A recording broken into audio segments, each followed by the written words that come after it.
Welcome to Barbara A. Lehman Stadium at Cooper High School. Playoff football at its finest here tonight. It's the Section 5 Class 5A semifinals between the Park Center Pirates, the number 3 seed, and the Cooper Hawks, the number 2 seed. Hi, I'm Jay Wilcox along with Ryan Iverson. Ryan, boy, these teams have had great years. They had a great matchup during the regular season with PC pulling out a 5-point win. A lot at stake here tonight, and both teams really fired up and ready to go. Well, we know these kids know each other, these coaches know each other, and when we were talking, before we were filming this, it's hard to beat a team at any level 2 times in a row. And you take away from that game 21-16 victory for Park Center, but Cooper had a lot of penalties, almost 15 penalties. They had 4 touchdowns called back. So I don't know who that goes to as far as an advantage, but I know these kids are fired up. These seniors, they don't want to be playing for the last time tonight. I expect a lot of intensity. I expect a really good football game, Jay.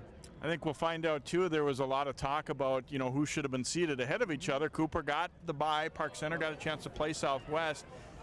Any advantage either way for the teams there? We talked about that in our broadcast last week. I think it's an advantage to play. You get, especially at this level, you get complacent sometimes, getting game experience, although maybe not much of one in a 64-2 drubbing of Minneapolis Southwest. But anyway, you're getting your starters out there, you're getting your timing, and I thought it was important for Park Center too because it got Carl Altenberg a chance to get some reps back at the quarterback, and it sounds like he's going to start at quarterback tonight, so it moves Armani Hooker out on the wide receiver. So now they have Brooks and Hooker wide, so you got a little bit more weapons, a little bit more versatility. I think it favors Park Center to have a game under their belt.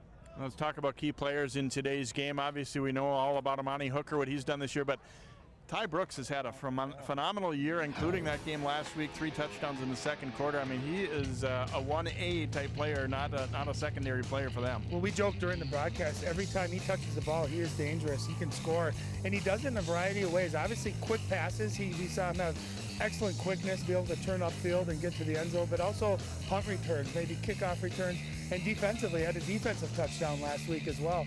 So he's electric. He's one of those guys, you just find ways to get him the ball, get him in space, and anytime he touches the ball, he can take it to the house for a touchdown. And Cooper will throw the ball some, but really their bread and butter has been the running game. Levante Taylor's had not just a great year this year, but a great career. He's not real tall, but he is tough to bring down, and he can really go. Well, you look back, Barry Sanders was only 5'9". Some of these guys that are a little bit lower, they have a great center of gravity. Taylor is so quick. He's got 15 touchdowns, almost 120 yards per game. He's another guy, you get him into that second level. He's got speed, power, and strength to make it, any play be a touchdown. So obviously the physicality of Cooper and their offensive line, being able to run the ball against a Park Center team that really likes more finesse to throw the football. Interesting clashes of style here, and we'll see which one prevails playoff football. I think when your teams are pretty evenly matched like this, and the first one was a close one, it's always interesting to see how much do you change? Do you say this is what we are, we're not going to change anything, or do you make some tweaks? And I think both coaches were kind of tight-lipped about that, but I think we'll find that out here tonight. I think we are who they thought they are. You are who you are by this point. 9 games, 8 games in for Cooper. You are who you are. You know what your strengths, you know your personnel. Mano versus mano, stop us. This is what we do well. You need to stop us and take that away from us to beat us. And on the flip side, Park Center, they got great athletes. They've won by throwing the football. They've won by making big plays on defense and special teams. That's what's going to have to prevail here tonight. All right, should be a great one. The winner goes on to the section championship, likely to face top seed Spring Lake Park. It is the Pirates and the Hawks. Kickoff coming next on a beautiful fall night here in New Hope.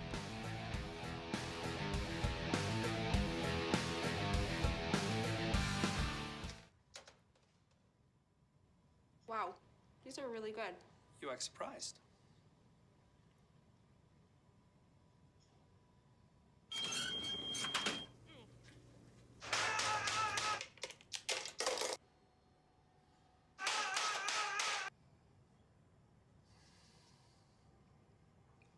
Practice makes perfect. You don't have to be perfect to be a perfect parent. There are thousands of teens in foster care who don't need perfection. They need you.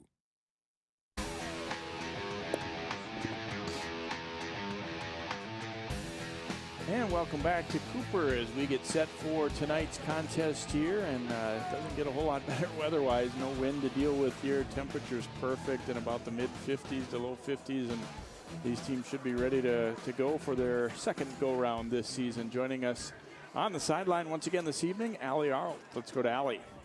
Hey guys, what's unique about this game tonight is that while both of these teams are looking to advance to the section championship, many players from both of these teams used to play together in one of the most elite youth football teams in the entire history of Metro youth football. Now, in 2011, the 8th grade Brooklyn Park Saints, comprised of Park Center, Osseo, Cooper, and Champlain Park players, went 12-0 and won the Youth League's championship. This team scored 388 points in their regular season, which was over 100 points more than any other team. A part of this team was Park Center's Amani Cooper, Ty Brooks, Elijah McClure, Malcolm Lawson, Joshua Lay, and Ben Stewart. And for Cooper, Philip Howard, and Dakari Whitfield. Now, these guys now play for their respective teams, but you can believe that all of that 8th grade talent really spilled into both of these teams, and it'll be fun to see who's going to earn bragging rights at the end of this one. Thanks very much, Allie. And the teams were kind of ready to go, but the scoreboard clock still has about 4 minutes to go before we tick it down and get set to kick things off. That's always hard as a player when you're all amped up. You've been looking forward to the start of the game all day, all week, and in Cooper's case, maybe 2 weeks. And those last minute or two, your mind starts racing. You just want to get out there and get that first hit under your belt, start playing football. Special teams is something you don't always give a ton of thought to, but it certainly could be a factor as we get going in tonight's game. The field position thing, I mean, let's face it, if you're starting at your 40, 45, 50-yard line, somewhere in there, a lot better shot of scoring. And obviously these teams both pretty solid defensively too. And then in that first game featured a lot of pretty good defense. And it wasn't a track meet necessarily up and down, even though we have a lot of great athletes on both teams. When I think to your point too, Jay, talking special teams, I think both teams have home run hitters. Where not only it's a battle of field position, but it's also a matter of maybe there's a touchdown scored or a dramatic play in special teams. When you got guys that are as quick and as fast as both of these teams have, there's always that chance of a home run threat. Eddie Ogamba will kick off here for Cooper as the Hawks won the toss but deferred their choice. Samani Hooker and Tyshawn Brooks waiting back deep here for Park Center. And we've seen a lot of teams kicking off to Park Center. They'll kick that little short squib kick to try to keep it out of Brooks or Hooker's hands rather than take a chance of giving them, getting them the football. We talked about Ty Brooks. He gets the ball in space. Any given time, he can take it to the house. Crowd still filing in here. Not as many people here when I got here as I kind of was expecting to see. I mean, maybe we're excited about this game. I know that, and let's hope both the school and communities are too. Ogamba drilling it deep, and it's going to be into the end zone. So Park Center expecting maybe something short, and neither Brooks nor Hooker had any chance at that one.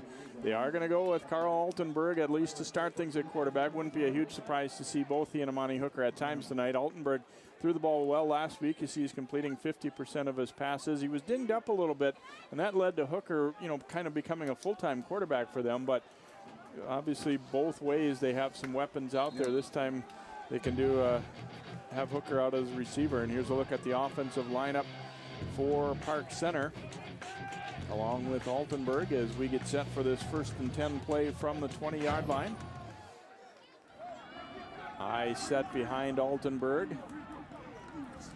And first down, they go with the handoff up the middle and about a 3-yard pickup on that right side of the offensive line for Malcolm Richards. As you get a look at the starters for Cooper. I think one thing to note is the physicality of this Cooper defense, not allowing a lot of yards rushing, giving up only 128 yards per game rushing. Don't give up a lot of passing yards. Something's going to have to give, either that Cooper defense or this potent Park Center offense. Altenberg looking to throw, firing out in the flat to Brooks, and he goes out of bounds. It looks like he'll be a couple yards shy of the first down. But a nice pickup as you see that Hawks defensive unit, and they've had a strong season and looking to continue it tonight. Well, I like what the strategy by the Pirates. You're getting Altenberg. Even though he's a senior, he's still kind of relatively new back at starting at quarterback, as Hooker played most of the season at quarterback. You get a quick 3-step drop, a nice easy throw, and a good 6-7 yard gain. Get his confidence going. You also get Brooks a chance to touch the ball. They'll go back to the ground. Richards bouncing it to the outside. Hooker throwing a block for him. Malcolm Richards down the sideline. And he finally steps out of bounds right at the 40-yard line. So a 31-yard pickup for Malcolm Richards. PC did not run the ball very well the first time they played Cooper, but they get that stretch play to the outside and able to pick it up and then some here. And it looked like for a moment he had a chance to go all the way, but Cooper's got some speed in the secondary. They just get a piece of him enough to force him out. Yeah, 3rd and 1. It was an I formation. It was supposed to go up the middle. Richards did a nice job breaking that outside. Cooper, you have to have someone anchoring the edge of that defense to keep that running back contained, and Richards showing off his speed. Handoff goes to Richards' right side this time, and again some good blocks and blocks downfield as well, and he will have enough for a first down as Richards rips off an 11-yard gain. And Park Center, a drive going on their first possession. A little read options, but this is when the Pirates are dangerous, Jay, when they have balance. When they can run the ball effectively. Now Cooper's got to focus a little bit more on stopping that run, and all of a sudden you forget about Hooker and Brooks out wide. And this is when they are very, very dangerous. Alonzo Hawley making that last stop for Cooper. Here's Altenberg firing, pass complete. Kyle Schnobrick down to about the 20, and he is wrapped up, and they will pick up a solid gain. Oh, and then after the play, a guy's getting into it a little bit. Looks like no flags are going to be forthcoming here. They got about closer to 9 yards on that completion. Well, first of all, one thing, you have to keep your emotions in check. These teams know each other. They're amped up. They're fired up. You got to play with that energy, play with that emotion. But there's a boundary. There's a limit. You got to play smart, not pick up a foul. But how about getting 9 yards? Quick throw again by Altenberg. Altenberg stepping into it over the middle for Hooker. Touchdown. First drive is a beauty for Park Center, a 19-yard scoring strike. And just like that, less than 2 minutes in, Cooper giving up a touchdown on the first possession to the Pirates. How about that? 3 for 3 for Carl Altenberg, and it's capped here with a beautiful throw right over the top of the defense. That's one thing as a safety, when you got the end zone, you cannot let a guy, especially a guy like Amani Hooker, get behind you. A beautiful throw. Great catch by the playmaker, Amani Hooker. You couldn't script a better start on the road. Extra point kick is up and good by Shong Lee. And with 10:13 to play in the opening quarter, Park Center strikes early. Yeah, and watch Altenberg, beautiful vision. He looks right, he comes back through the middle. He's got nice protection. And you can see there's 2 Cooper defenders there. You cannot let a guy get behind you. That's one of the first things you work on in fall football, is no one gets behind you as a safety. But I think, Jay, that's where running the ball played a little bit of a role in that those guys are taking a step or two in to maybe secure Malcolm Richards, make sure he's not getting the ball. And that's all these receivers need, is just one step, and they're that good. And you got to look too, Jay, Carl Altenberg last week, he was 5 for 8 for 156 yards and 3 touchdowns. And here he starts out 3 for 3 with a touchdown. So in his last 11 passes, he's 8 for 11 with 4 touchdown passes. So talk about coming in and being efficient. And the one thing that you don't notice right away or think about as much, pretty clean pocket on all those throws for him too. You got to give their O-line some credit. You do, and I think that goes back to that balance too. When a team knows you're going to be throwing the ball, those defensive linemen can pin their ears back and just rear up and go. But when they think a run might be coming, or even just the chance of a run, it keeps them off balance just enough where your quarterback has an extra second to get rid of that ball. And I like too that Carl Altenberg had a lot of 3-step drops, quick throws. You get his confidence going. You can see how accurate he is with the football. Well, we talked about Hooker and Brooks being dangerous back to receive for Park Center, and this duo isn't bad either. Philip Howard and Levante Taylor back deep to receive from Cooper. We'll see what Lee, he doesn't have quite the leg Ogamba has, so I doubt we'll see one boomed over their heads, but see what they do with it here. Trying to angle it, kicks it toward Taylor at the 12. Here's Taylor cutting it back to the middle, and a pretty good gap opens up. Levante Taylor on the move out to the 38. So Cooper responding to that Park Center drive with a pretty strong kick return, and the Hawks and Philip Howard will get their first possession of the night. Yeah, and you talked about field possession starting at about the 39-yard line, so an excellent return. And it's always nice too as a running back, you get that kickoff so you get your action going, you get your blood flowing, you got that first hit under your belt, so you get a little bit of a rhythm as you head into offense here. See Philip Howard's numbers, not the most accurate quarterback, but some big plays, and I like his touchdown to interception ratio, 4-to-1, which is very impressive for high school. Here's Taylor taking the handoff from the 39, and he will pick up about 4 on this first down carry as we get a look at the Cooper unit. A couple of enormous and talented tackles on the edges and solid up the middle too. Really, Coach Willie Howard was talking about, you know, we've had some guys who worked hard on the line and everything, but now we've got some guys with some size and talent too, and they like what their O-line can do, and a 4-yard pickup for Taylor on that first play. Back to Levante Taylor. Josh Valet wraps him up as he crosses the 45, where we saw Josh have a tremendous game against Southwest last week. Now granted, much harder opponent this week than last, but still, he's a good player. Well, and he's one of the keys I was going to watch today because he dominated the line of scrimmage last week with 11 tackles, 9 of them solo tackles and 4 of them for tackles for loss. Let's see how he does against bigger, a little bit stronger, more physical linemen. And right there, he beats his guy. And if they can keep Cooper in third and a little bit of length on it, that's a big advantage. 3rd and 3, and it's a run for Howard, and he is wrapped up. And it's a flag down, though. Hooker may have gotten him around the back of the helmet or a face mask. He had great penetration and came up to make the stop, but I don't think it's going to be clean. It is indeed a 5-yard face mask on Park Center. It will be a first down for Cooper. We talk about the safety spot. Watch Hooker just explode up here. Actually, I didn't see him grab the face mask. Well, the back of the helmet is also considered a face mask if you get the underside of that back of the helmet, and I think that's what they called.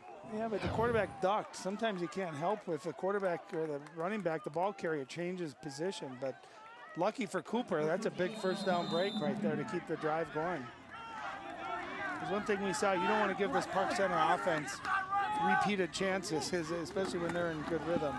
Here's Taylor again, right side. Oh, and he almost broke through there. He was just wrapped up by Ryan Schnobrecker. That one, it was a great gainer as it was. He picks up about 8 and almost had more. The thing I like about, well, there's a lot of things I like about Levante Taylor, but one of the things is just how quick he's to full speed. A lot of guys take a little wind up to get going, and he seems like he's already hitting things hard right when he gets the football. He goes north and south extremely well. There's not a lot of east and west. He sees that daylight and he hits that hole very, very fast. Option to the left. Howard going to keep it. He'll have the first down and more. Oh, and he's just tripped up, or that one could have been even bigger as well. And he'll pick up about 10 and another first down, and as impressive as Park Center looked on their first drive, Cooper looking pretty solid here too as we get a look at the Pirates defensive unit, and they have done a nice job this year. And going with an extra D-back at times to start things out here and trying to slow this Cooper group down here. 1st and 10 from the Pirates 32 as Cooper looks to answer the opening touchdown drive by Park Center. You can see Park Center with 5 defensive backs in the game. Maybe trying to combat that size and strength of the Cooper offensive line with some speed and athleticism.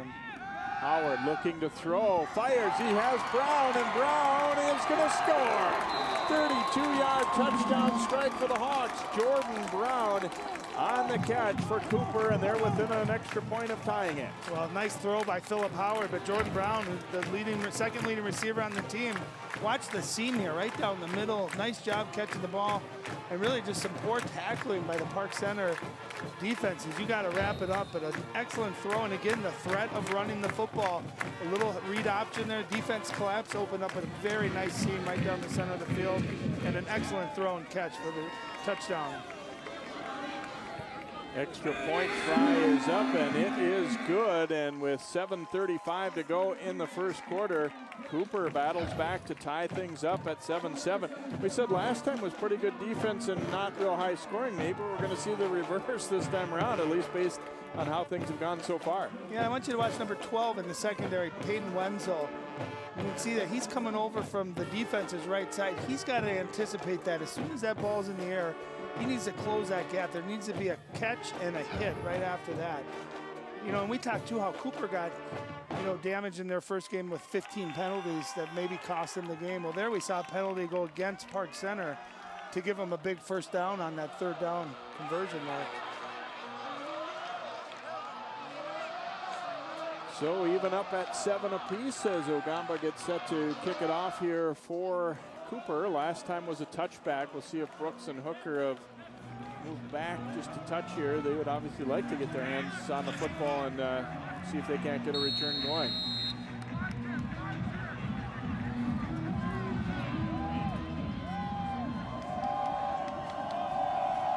Ogamba driving this one, and it's going to be over Brooks's head and right at the goal line, and it will be a touchback. What a big weapon to be able to do that at the high school level, especially when you have two playmakers there waiting to get their hands on the ball. So they'll start again from the 20-yard line as Ogamba gets a little pat on the head, and Park Center was smooth as could be on their first drive. Altenburg was 3 for 3. And Richards had a 31 and an 11-yard run mixed in there as well. So couldn't have asked for a whole lot better. Cooper, I'm sure, going to say, you know what, that was them. We're going to see what happens this time around. Altenburg working under center here with an I formation. Straight up the middle to Richards, and he is roughed up after a short pickup there of about a yard. Yeah, kind of a different formation out of an I formation, which we did see Richards get his big run out of. Park Center normally liking to run out of shotgun, doing a little read option as well. But I think they clearly came in, Coach Strong and his staff clearly came into this game stressing the run game, knowing that having good balance might soften up the interior of that physical Cooper defense. Daniel Summers on that stop for the Hawks, and we had a jump on the defensive left side there for the Hawks, and it looks like it'll be a 5-yard mark off against Cooper. As getting a little eager on the edge there was Dominic Lewan for the Hawks. So 5-yard penalty, still be second down, but instead of 2nd and 9, it'll be more like 2nd and 4. Let's look at Paul Strong there with the Pirate sweatshirt on. He was an assistant back at Cooper in the 90s when John Olfke, who was currently the athletic director, was on as the head coach here for the Hawks. Altenburg looking to throw, and batted away. They tried to go to McClure, and Alonzo Holly stepping in, got his hands on that one and nearly intercepted. Alonzo Holly's a guy that's sometimes can get overlooked, but he's had a nice career and a nice season. Another little fire plug linebacker. He'll play some fullback in short yardage situations. You see him in the middle of your screen and watch him get to his depth. Look at that reaction time. He saw Altenburg as soon as his arm went back. He cut in front of that, and that's key because a lot of Park Center's throws are short, quick throws where these receivers make big plays. As a linebacker, you got to get depth and get into that passing lane and maybe get a big play. 3rd and 4 from the 26. 4 receivers set here for PC, and Richards in the backfield with Altenburg. Rush coming from the outside. He gets it away for Hooker, and it is complete. Hooker breaks a tackle, and he might go. One guy has a shot, but he will not get him. 74 yards to Amani Hooker, and Park Center has scored on its first 2 possessions. Wow, 3rd and 4, and they end up going deep, and again, Amani Hooker taking the top off the defense. What a throw. Look at the patience by Altenburg. He stands tall into the pocket, throw a little bit behind, but Amani Hooker just great hands, holds onto that ball, and again, defensive backs need to wrap up after contact, especially with a big physical receiver like Hooker. How about that for Amani Hooker? 2 catches, 2 touchdowns. We're not even halfway through the first quarter, Jay. Extra points, a liner, and it is wide to the left, so no good, and it will stay at 13-7, and Lee slow to get up here, and BC wanting a penalty, but doesn't look like they're going to get it. Yeah, that was interesting. There was definitely contact after that kick. And here's another look at that. Again, 3rd down and 4. And I love Altenburg's patience. And you see he splits 2 defenders. And Hooker just great concentration. That is not easy to do when you know you're about to get hit, to keep your eyes on the ball. I think again, you can see him backpedal to throw a little bit behind him. Just a beautiful catch. And he takes care of the rest. That's what these receivers do. They take medium to short throws, and they turn it into touchdown plays.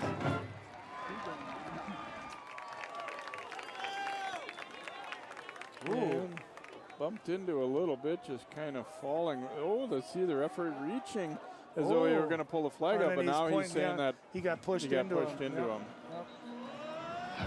And that, and, you know, especially with the way they're scoring, that could end up being a big play. You might have to see Park Center compensate for that by trying to go for 2 after another score. You know, in a big conference game like this, section game, every point's a premium. You don't want to take any of those points for granted, even though it's just an extra point. Lee will kick it off here for the Pirates. Howard and Taylor once again waiting deep as the Hawks will have to try and answer another early PC touchdown.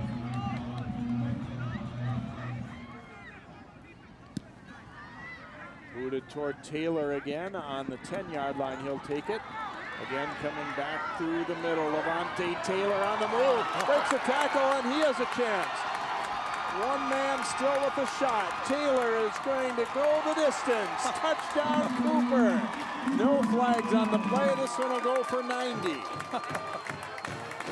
Well, we talked about whose team has a better two-man duo as far as returns go. And Levante Taylor says, I see what you do, Amani Hooker, and I can do better. And he takes it, caught it into the corner, too. That is not an easy return. And there was just a huge seam. Great job blocking up front. And you can see he only barely gets touched, and then it's a speed race, and there's not too many people that are going to catch Levante Taylor once he gets those legs going. Just a beautiful return, and that's how you respond. Give hats off to Cooper both times, responding with quick scores after Park Center touchdowns. Ogamba under attempt the extra point. Howard is the holder, and his kick hits the upright, and it's no good. So they match missed extra points as well, and we'll be at 13-13. Wow.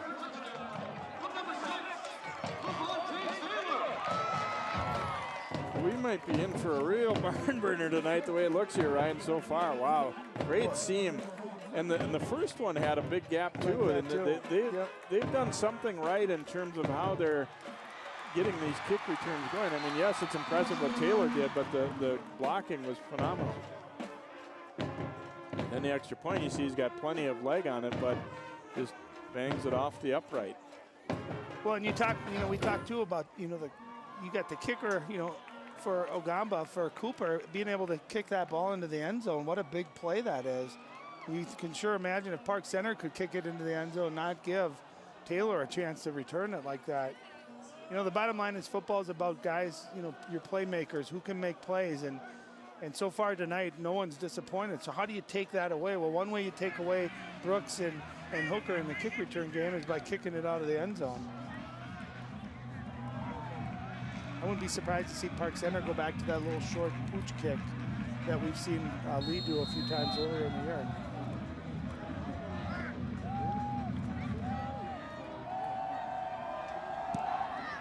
And Ogamba is going to kick it high and shorter, and Hooker will take it on the 9-yard line for the Pirates. Chased outside, and he is going to go nowhere.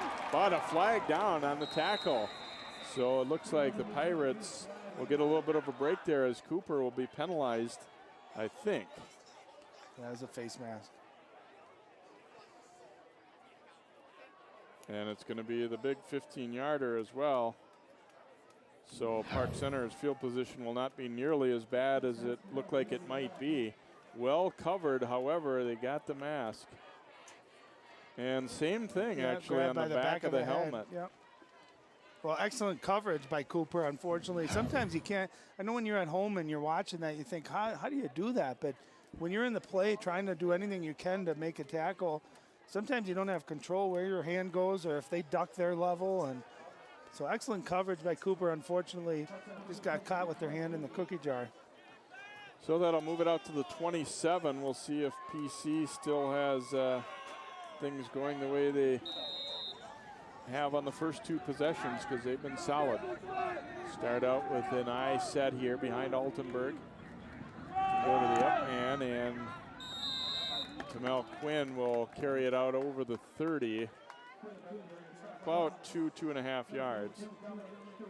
Yeah, and Park Center's getting lucky there. You can see Coach Willie Howard in his 6th season just changed the culture here. He's got these guys that amped up playing good football. And I think he's finally got the talent and the athleticism that he's always wanted. He's got a good group of seniors with some young kids as well. And just a fiery coach, a good coach. Really done a nice job here with this hockey program. 2nd down and 8 here for Park Center. They'll go toss sweep to the left. Richards trying to get to the outside. Got a block from Quinn, but then the Hawks close pretty quickly. And Hawley and Howard able to get out there and That was a decent play, but it looked like it had a chance to be more until they closed and held him to about 3, maybe 4. Well, Alonzo Holly, he's only 5'7", 220 pounds. To get a good look at him, he's built like a bowling ball, but he's got good speed. And if you can get to the edge like that, it looked like there was a seam for Richards, and Holly does a nice job cutting that off and finishing the play off. 3rd and 3 now for Park Center. They've scored and scored in a hurry on their first 2 drives. Cooper trying to get off the field here, though, and force a punt. 2 receivers to each side. Brooks and Hooker both to the right. Paul Strong's going to use a timeout here. They weren't confident exactly in the play call or formation there, so going to take time out and talk about things a little bit here with 5:40 to go and what's been a dynamite first quarter, 13-13. Well, you get the feeling, Jay, too, knowing how fast both teams are scoring, that this 3rd down is huge. You almost feel like if you don't convert and you end up punting, then you're going to be in the 8 hole here. So I think Coach Strong recognizing the importance of points right now and wants to make sure he gets the absolute best play called into the game. So look at our bracket, and it is Cooper and Park Center tangling here. Spring Lake Park, no surprise, has already gone up by a couple touchdowns on Irondale. I fully expect them to be hosting Saturday against the winner of this one. I don't think that's exactly going out on a limb. Both these teams had some struggles with Spring Lake Park, and getting by this one is order number 1, but they both would like another shot at the Panthers, I'm sure, who have had an undefeated season. Well, and this is a case, too, where whoever does come out of this game as the winner, knowing they beat a good football team, might have a little bit of momentum going into that final against Spring Lake Park, even though both teams were beaten by them earlier in the year. And we're going to have a flag thrown here.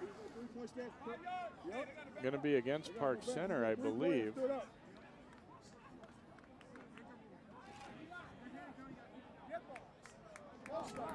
A false start on Park Center.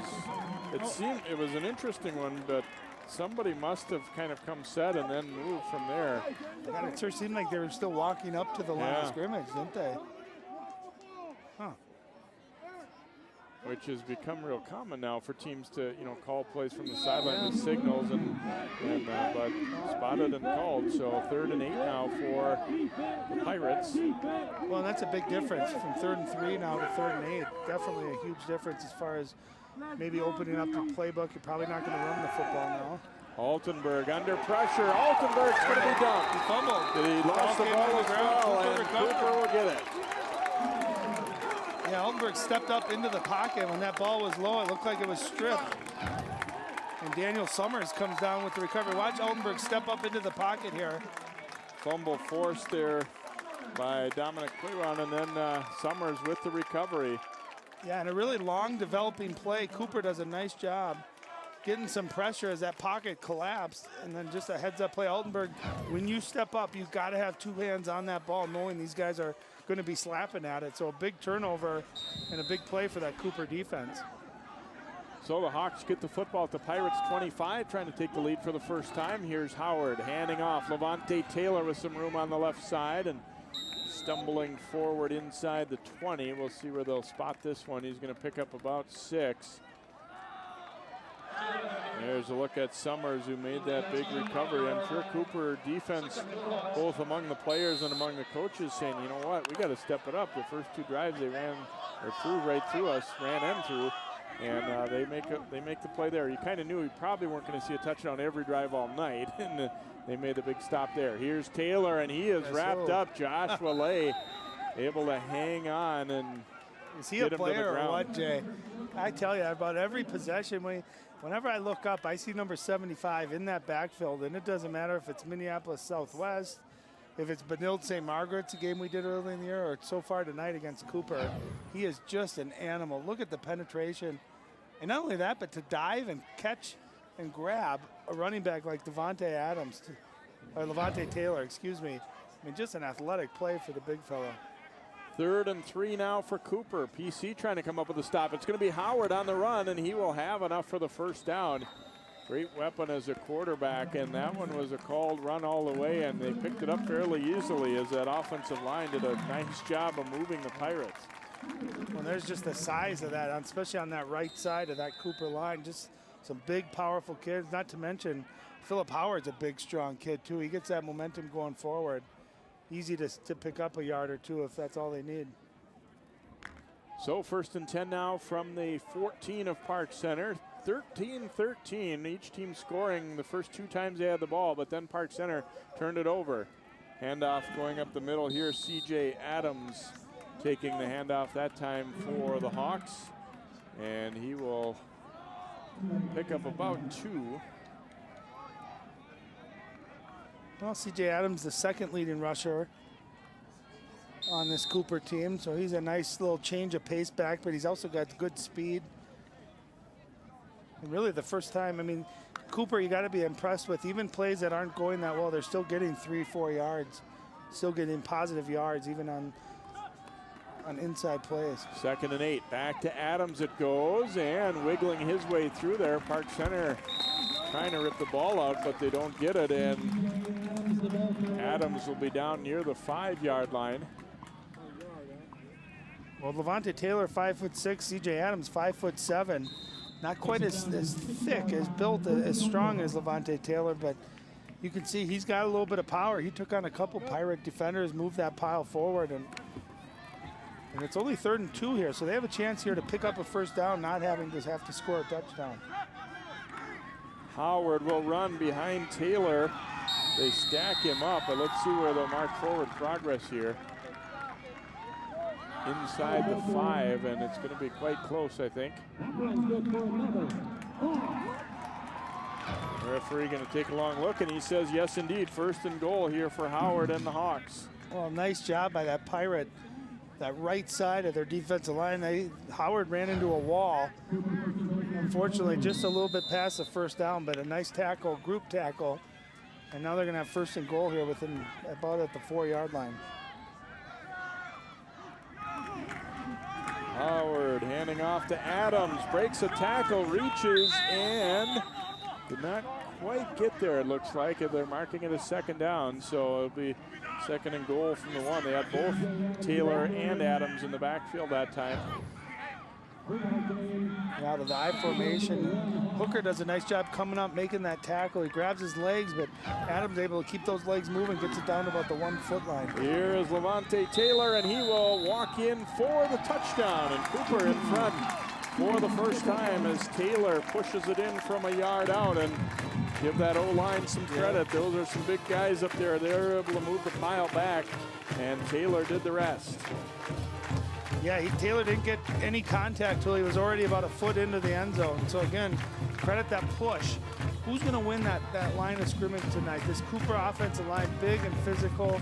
Obviously, we've seen Willay on the defensive side for the Pirates, but who besides Willay is going to step up and make big plays? And Ogamba booms it through this time, so it'll be 20-13 Hawks as you get a look at the touchdown there for Taylor. Tough to stop them from that close a couple times. Well, it is. You can see number 57 for Park Center. He's a linebacker. That's Terrell Howard. He's the first guy to make contact. You know, and you need to have a defensive lineman get some type of penetration, slow a back like that down, then have your linebackers come and fill up. So Taylor, first time around, 90-yard kickoff return. Second time, just a 1-yard run, but they're both beneficial, putting points on the board.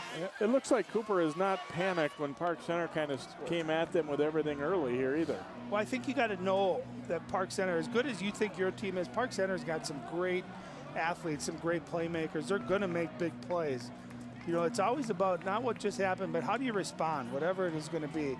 You know, if it's an injury, if it's a big touchdown, if it's a mistake, a turnover, how do you respond on the next play? And I've been really impressed. Cooper had taken 2 early blows. Not only did they match it, but they were able to create a turnover, and now they put the pressure back on the Pirates. And another booming kick. This one's 5 yards deep, so no chance to return that one. Of course, in high school football, you cannot run them out of the end zone, so if you're looking and wondering why they didn't just wait back there, it wouldn't have done any good anyway. So they will again start at the 20, and Ogamba being that kind of unsung weapon again for the Hawks. It is. It's such a nice benefit to have. And a kicker like that that can just eliminate any chance of a kickoff return. What I'm looking for, Jay, I want to see how this Pirate team responds now. They don't need to panic. They don't need to get it all back on one play. I like their commitment to running the football, that first 2 drives. Let's see if they can continue to do that, maybe get Malcolm Richards a couple of more carries, soften that defense up, and then take the top off on it down the field. Park Center was 1 man short here to get this drive started as they run Ryan Schnobrick out, and they're going to have to take a timeout. Well, that's one thing as a head coach, and you're in a dogfight in the section playoffs, not knowing who's on your first team offense. That's one way to get your coach fired up.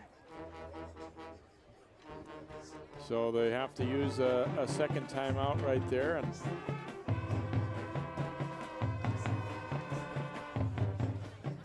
you know, that just tells you that sometimes you get caught up in the game, in the moment, and you need to have utmost focus from all 11 guys. That's what's great about football. You know, basketball, you got 5 guys. You know, baseball, it's really one-on-one a lot of times, pitcher versus batter. Football, you need all 11 guys mentally to be on the same page, physically to be doing all the same thing, and you're working together. If one player isn't on the same page, one player doesn't block the right way, your whole play can throw off. That's why this game's so great, is it really takes all 11 guys. It's the ultimate team game. You know, sure, certain guys get more of the credit, but you need every single player on that play operating in unison. so after the timeout, the 1st and 10 play coming up for Park Center. Altenberg looking to his left, now throwing back for a middle screen to Richards, and Holly able to drag him down from behind. And it will be a very short pickup there for Park Center. Well, 2 things stand out. 1, watch Malcolm Richards make this one-handed grab. Looks like Odell Beckham. 2, how about Holly closing in on that? I thought he was lucky. It looked like it might get called for a horse collar there as he grabbed him by the back of the pads, but just a really athletic play. If you have a middle linebacker that's quick and covers ground like that, he can really cover up a lot of mistakes or a lot of big play opportunities for the offense. 2nd and 8 for PC. Altenberg's going to hand it off to Richards, getting around that right side, cuts back and takes a pop at crosses the 25. So leaving with 3rd and medium here as he gets to the 25, 3-yard pickup for Richards. And it will be 3rd down and 5 coming for PC as Cooper has seemed to figure things out a little bit after those first couple drives. Yep, and I would, you know, I think that it's fair to say Park Center may be more of a finesse team than Cooper. And when I say that, I don't mean they don't have physicality, but they got their playmakers are on the outside. You know, whereas Cooper has a big physical line that can wear down a defense. I think sometimes it's easier to adjust maybe to taking away some of the finesse plays, some of the big. Altenberg rolling to the left, rush coming, steps around the first guy, but he won't get around the second. A sack recorded by Summers, who's having himself quite a game already here for the Hawks, the junior. Altenberg felt the rush coming and was able to step around it initially, but he'll lose a couple on the sack. Yeah, and guess who? Holly coming in off the blitz. Forces Altenberg to come in and cut back into the inside, and excellent. You do pursuit drills, Jay, every day in practice from fall on. You get your all 11 defenders run into the ball, and nice job, great team defense by the Cooper Hawks. And that is going to bring us to the end of the first quarter, and a very eventful one it is. Our score after 1, Cooper 20, Park Center 13. The second quarter is up next on 12 Sports. The world is online, and we're all connected. While there's a lot to explore and discover, we each need to do our part to keep the internet safe. Cybersecurity starts with you. Learn how you can stay safe online at dhs.gov/stopthinkconnect.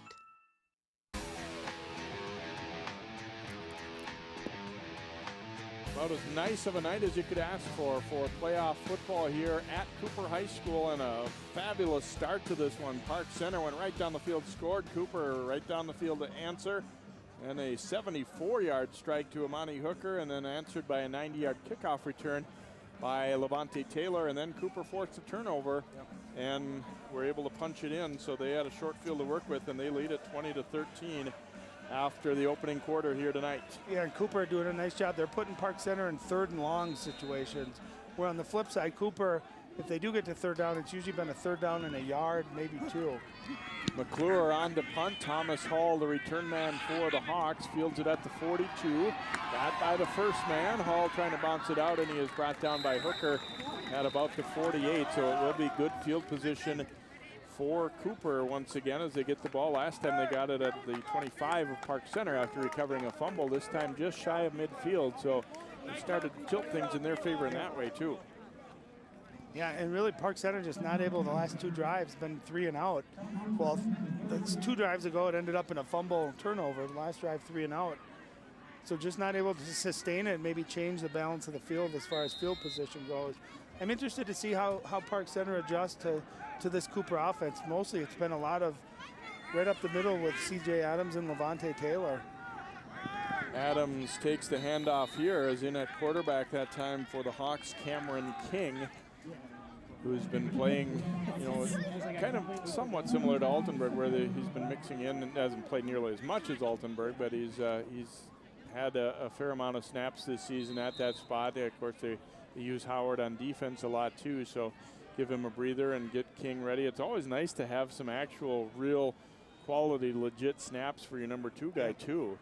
You know, not just throwing him in there at the end and hoping he'll get better or things like that. No, great programs. They're always building to the future. So even during a really live, important game, getting their number 2 guy. Howard's at a wide receiver slot. Handoff goes to Adams. He's brought down after about a 3-yard gain. Shabazz Lamberson on the stop for Park Center. Well, Lamberson's playing that nose tackle, defensive tackle, and another kid with good size. And that time able to get a little bit of penetration, did a nice job just hanging on to the feet of C.J. Adams. And now it's kind of that 3rd and medium. So this is really the first time tonight where Park Center's held on 1st and 2nd down. Let's see if they can get off the field here and get the ball back into the hands of their offense. Interesting with Howard out there at the wide receiver spot to the near side here, and they're going to look that way. Throw comes back the other way, and almost intercepted. Dropped there by Peyton Wenzel right in his hands. And it's an incompletion and a fortunate one for Cameron King and the Hawks. Yeah, and I thought Cameron King was going to take a shot down the field with Howard. Looks left, comes back to his right, and we've seen this Park Center defense. They are ball hawks, Jay. That ball gets in the air, they are all over it. You know, it's interesting, too, Howard going to the University of Minnesota, and, you know, I was talking to a couple guys before the game. They said the U's going to play him at wide receiver. He runs a 4.3 40-yard dash, so he's definitely a threat when he goes wide and plays the wide out. Moses Ngangacha on to punt here for Cooper. Brooks waiting back deep. It'll go out of bounds before it gets to Brooks, and nice job angling that one out at about the 12 or 13-yard line here. So they don't get what they wanted offensively, but they do a good job of punting the ball well and putting Park Center back deep. Yeah, and by kicking it out like that, you don't give Ty Brooks a chance to make one of his explosive plays. We haven't heard much out of him. We had the one early catch. And he's usually the guy that kind of sparks this Park Center team with a big type play. And both teams defensively making a few adjustments. You know, Park Center finally getting their first stop. And now you're kind of settled into the flow of the game. You kind of know who you're going against, what the matchups are. And we see which coaches make the adjustments and ultimately which players make the plays.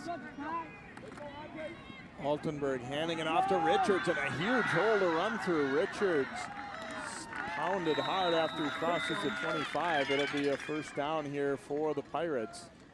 And I can tell you, Carl Altenberg did a great job of carrying the fake out after he handed it. It's a zone read, which you see so often in college. Watch him carry this fake out. I will guarantee you that they're going to set it up on a play where he's going to end up keeping that ball.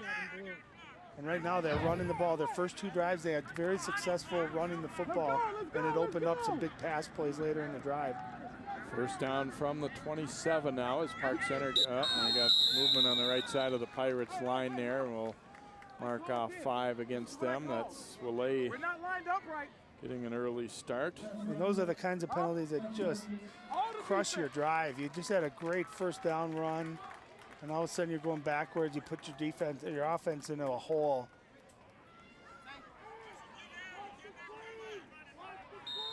I always like that too when the head coaches then they'll turn to the position coach and, hey, why is he doing get your that? guy going here. And like the poor position coach had anything to do with that. There you go. Outside, Japan. So 1st and 15 now for the Pirates. Altenberg, plenty of time. Pump fake, wants to go deep downfield for Brooks. Oh, and he almost made a spectacular catch. It was actually quite well thrown. They had Ja'Kai McNeil playing him one-on-one. Brooks got his hands on it, but couldn't quite bring it in, and he's a little shaken up too. Yeah, he landed funny on that. A couple things on that play. One, how about the arm strength? Carl Altenberg, he just let that fly. And two, Brooks has speed, and I don't care who he's going against. He's going to win most, if not all, of his foot races. And nice pump fake. You really couldn't have thrown a better ball, Jay. And the ball is just a little bit on the outside. That's hard to do as a receiver, to adjust like that. But I love the shot that they took, and I love Altenberg's arm there, showing his arm strength. Even though it's not a completion, if you're PC, you say, I think we could come back to that. They want to set up a screen here, and it gets through Richard's hands, and then Richard is knocked down hard. Didn't really have a good look to that one. I don't think Cooper was fooled, so they didn't come all out after Altenberg. They peeled off right away, and not really much going to happen, I don't think, even if he caught that one. Yeah, and the screenplay, they're tricky. It's all about timing. From the lineman blocking for just enough time, then letting there go. Quarterback can't show it too quickly. That time I thought Altenberg turned his shoulders around. They knew it was coming. You got to set it up, let that pass rush develop, and then at the last second, dump it off. It's a skill, it's an art, and it's all about timing, and if you don't time it right, it ends up like that. 3rd and 15 now. Here comes a delayed blitz at Altenberg. He's going to step up, stumbles to the outside, gets away from one. Too many pursuers coming, though, and he is dragged down by Philip Howard. And it will be a punting situation here for Park Center. Yeah, and the blitz came right up the middle. A nice job, Altenberg stepping up. What I'd like to see him right here is have his eyes downfield, maybe looking for a throw down the field. There was just nowhere to go with him running the football. And Howard coming up, making a nice tackle. And again, that's where that first down penalty, that full start really put the Pirate offense into a hole. And guess who's waiting to receive the punt, too? This time around, they've got Levante Taylor back. McClure will punt it away here for Park Center. Gets a high kick toward the sideline, not wanting to allow it. It bounces back in the field, but by that time Taylor had given up on it, and it will be down right at the 40. So a 38-yard punt and no return. Not bad at all for Park Center, but again, still pretty darn good field position for Cooper. The defenses have settled in a little bit here. You know, we had so much fun watching those first few drives, but I think all the guys on D were probably going, you know, this isn't as much fun as for us as it is for everybody else. Yeah, I'm glad you guys are having fun, but really, you got two really good offenses going on. You know, Park Center, we've seen put up number. I mean, 64 last week. This Cooper offense averages just under 39 points per game. So you have explosive playmakers and explosive offenses. And they're going to make plays, and it's all about how do you adjust as a defense. Howard back at quarterback, hands off to Taylor, and he is wrapped up. Amani Hooker stops him in his tracks right near the line of scrimmage. I'm not sure he even quite got back to the line. Well, no gain on the play. And he's going to play defense in college when he goes to next year. But one thing, you know, the lack of a passing threat for Cooper is going to allow Hooker, who's a safety, to really almost act like another linebacker, playing 3 or 4 yards off the football. That's why I think if Cooper could take a shot down the field, just like we saw Park Center do, maybe get Amani Hooker playing a little bit deeper back, because he's such a good tackler. He's just instinctual. We've seen that all year long. Howard looking to throw to the right. Oh, and it's tipped and incomplete as he tried to hook up there with Phoenix Sproles. And I think the defender, if he didn't get a hand on it, he at least certainly bothered the vision. Yeah, I think it was number 7, Tamel Quinn. Watch him. He didn't quite get a hand on it, but he was right in that passing lane, and he forced Howard to maybe airmail that a little bit. And they're lucky that didn't end up into an interception. We've seen this Park Center team. They like interceptions, Jay. I don't know if you've noticed that over the course of the season. 3rd and 10 now for Howard. Rush coming from the outside, and he is going to be dumped. Howard will lose about 5. Guess who? Well, yeah, Lay got there, and then coming from the other side outside was Marshawn Jones. And so Howard sacked for the first time tonight. And really, again, it starts because you won first and second down. You force Cooper third and long, passing situation. You can let these good, quick defensive linemen, outside linebackers get a pass rush. Nice job, both defenses. And gotcha on the punt. Both Brooks and Hooker waiting back deep here. Gets away a high, short kick, and it gets in between Hooker and Brooks. It'll come to Brooks on one hop. And Brooks is stood up and driven back short of the 40. To be honest, not really a great job communicating between those two guys to let it bounce between them like that, but ends up not being too bad off for them because it took a nice hop. Yeah, I thought Monty Hooker could have maybe caught that, made a quicker move. That ball hung in the air, had a nice high bounce, and again, excellent special teams by Cooper, able to have great coverage, not let Brooks get to the outside. But better field position this time for the Pirates. They made it look easy the first two times they had the ball. A lot of quick throws and also some nice runs to the outside. But since then, Cooper has clamped down quite a bit better here. So 1st and 10 from the 40 now for Altenburg and the Pirates. Altenburg has gone all the way at quarterback so far. Hand off going to Richards, and wrapped up after a minimal gain there as squeezing down on him was Tony Madison. Yeah, just nowhere to go on that first down. And I'll tell you another thing I'm watching too from up here, Jay, is it looks like the cornerbacks are playing about 7 to 8 yards off. I'd like to see Altenburg go back to that first drive where he had a couple of quick throws, one to Brooks, one to Hooker too. Just get those quick throws, get his confidence up again. And you're also going to get 4, 5, 6 yards on those. You can see how far back top of your screen. Look how much cushion they're giving Amani Hooker. And there it is right there, and they get it to Hooker, and he will look like have enough for the first down. Yes, into Cooper territory at about the 49. So give him the gainer and a completion. Cooper, I noticed too, they've been really trying to disguise coverage. They've been coming up tight and then dropping back pre-snap, just to see if they can confuse Altenburg or make them be a little bit worried about their play that they're going to call. But I'll tell you what, you do those quick throws, Jay, they act like a run. You get 5, 6 yards. The other thing it's going to set up is those D-backs are going to start creeping up, and all of a sudden you have a little hitch and go, and it's going to open up a big play later on in this game. From the 49, fakes it to Richards, now to Brooks. Hooker trying to get a block for him, and he is chopped down by McNeil after a gain of about 7. And again, you have a quick throw by Altenburg, an easy throw for him, his confidence. You get Brooks the ball in space, and if Amani Hooker doesn't miss this block down the field, that play goes for a little bit bigger than that. But a nice coverage, but again, there you go, first down, you got 8 yards. And that's a positive play, and it's a positive play for Brooks, and it's a good play for Altenburg as well. Yeah, that's the thing. Even if you get tackled fairly soon, you get some positive, and then you have a chance to break it long. Watch the top of your screen. You can see Hooker's got one-on-one coverage up at the top. Looks like Cooper's bringing the blitz. Let's see if they take a shot down the field. Here they come. Altenburg's going to throw it up for Hooker, and he's got it. I think he was interfered with, but he still caught it. And it will be 1st and goal here for the Pirates, is a pickup of about 43 on that first down, and you sure called that one based on formation. Yeah, and I just don't like that. When you got arguably one of the best players in the state of Minnesota in Hooker, and he's going to win most of those one-on-one matchups. A nice job, Altenburg, just throwing it up, giving Amani a chance to make a play. And that's one of those, when you bring the house, you better get home, or else you're going to pay for that, and there's a big play. 38-yard game. My apologies, they'll spot it on the 8-yard line.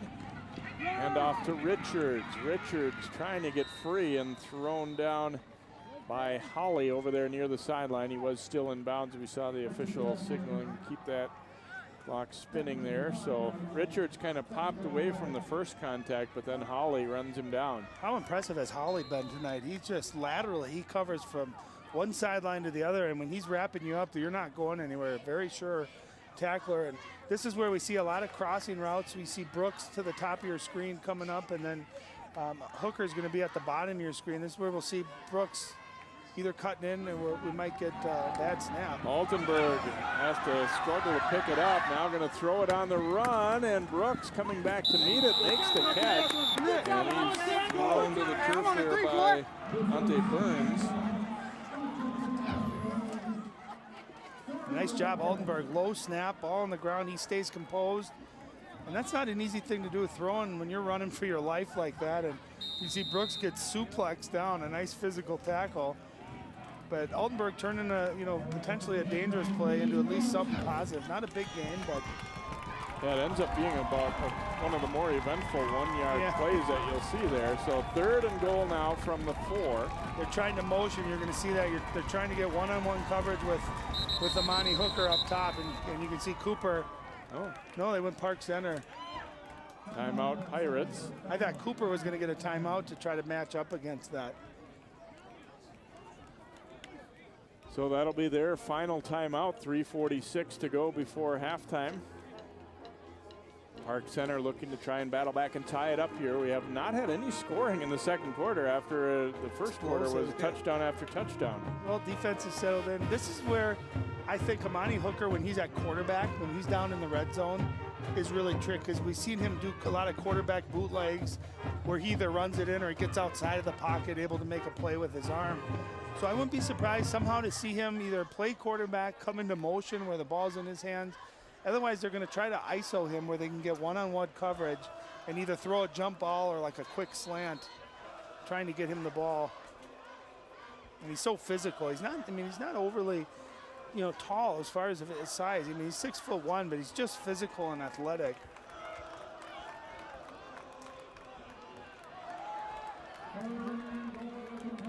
I think it's safe to say the winner will take on Spring Lake Park. They lead 35-0 over Irondale in the second quarter. So here we go with the 3rd down and goal play. Probably 4-down territory here for PC. I can't see them going for a field goal if they don't get it here. He's going to look for Hooker on the fade. And that'll be a touchdown, Park Center. Got the one-on-one coverage again against Cameron Kipper, and Hooker wins that battle. Well, you got to explain this to me. Cameron Kipper, a very good cornerback. He's 5'8", and Amani Hooker's 6'3". Look at the separation there. And that's an easy throw for Altenberg. He just throws it wide and high, trusting his athletic wide receiver, all-state wide receiver, to go make the play. If I'm Cooper, I got to adjust. I got to go a corner underneath and a safety over the top and take that away, make somebody else on this Pirate offense beat me. They will kick for the extra point. Lee is on. He gets the kick away, and it is good. So they've continued to match each other in that way with 2 out of 3 on extra points, and it'll be 20-20. Yeah, they're out of shotgun, so you're not worried about any pass rush. And again, look at the distance, the space there. If you're Cameron Kipper, you're knowing that that's coming. You got to jam him at the line of scrimmage, not let him get that release. And if I'm a safety, I'm leaning that way, and I'm coming over in a hurry, try to make a play on that ball. You see Amani Hooker with his 3rd receiving touchdown of the evening. Really just been an amazing player. Seen him make a lot of plays on defense too tonight. So the Pirates fight back to tie things up here, and Cooper will get the ball back with plenty of time, and they've, unlike PC, they've maintained their timeout, so got an opportunity there to move it up the field if they can. And with these offenses we've seen, they don't need 341 just to go the length of the field, especially with a kickoff return possible here with Levante Taylor and Philip Howard. And this is what we're talking about, is Park Center look to maybe go for that pooch kick to take the big play return out of it? Or do they trust their coverage and say, let's play?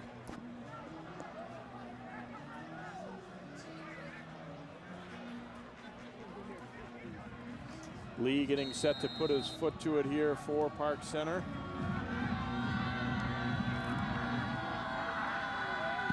And he will kick it on the ground. Pretty nice hands to scoop that one up, though, and look out. Here comes the Hawks back the other way. Into Pirate territory on the return was Adams. Boy, he did a really nice job. I mean, he must play some baseball, because he was down in infielder position there and scooped that one up in no time flat. Ball rolling sideways, and he got to it, and there he was upfield all the way to the 46 of Park Center. Well, that's dangerous when you got C.J. Adams in your second line. Most people have some linemen or maybe some linebackers. Instead, they got a very, very capable running back who picks that up, makes some great moves. Now they start again with excellent field position. From the 46 of Park Center, Howard and crew. Option to the right. He pitches to Taylor. He's forced back. Taylor now trying to get away and tripped over the 50-yard line there. He won't quite make it back to the line of scrimmage, as well defended by Park Center, as Schnobrick got upfield and then got some help too. Man, that was as exciting of a 2-yard loss as you'll ever see. I thought he was going to break contain and be able to turn that into a big play. He is just shifty. He's got great low center of gravity. You can see it's almost like he's on skis there, just great balance, able to cut it up and really turned an 8-9 yard loss into something a little bit better. 2nd and 11. Howard, deep drop, rush coming. He got away from Joshua Lay. Now Howard still looking to throw, but he can't get away from the next wave, and Terrell Howard will sack him at the 50. Well, Lay, I thought I was going to sing his praises again. Watch him come flying in. Nice job, Howard, using his athleticism, and excellent job by Howard to wrap him up. As that's a big loss. And again, this Park Center defense has adapted now. This is the second drive in a row they forced a 3rd and long. And now timeout requested by Cooper here, as they'll have a 3rd and about 13 or 14 to go here coming out of this timeout, as 2:25 to go in the opening half. The Section 5A semifinals here on 12 Sports, and the winner will take on Spring Lake Park, it appears, Saturday afternoon for the championship on the Panthers' home field. Well, an interesting timeout. With 2:24 left, 3rd and 13, you stop the clock for Park Center, assuming that they're probably going to be able to at least hold them here, maybe getting the ball back with over 2 minutes left on the clock with a chance to score. So interesting timeout, but maybe Cooper trying to get the right play dialed in and see if they can convert this long 1st down. And if you're Park Center, you're telling your D-backs, no one's deep, no one gets behind you. Watch all the trick plays, reverses, double passes, flea flickers, anything like that.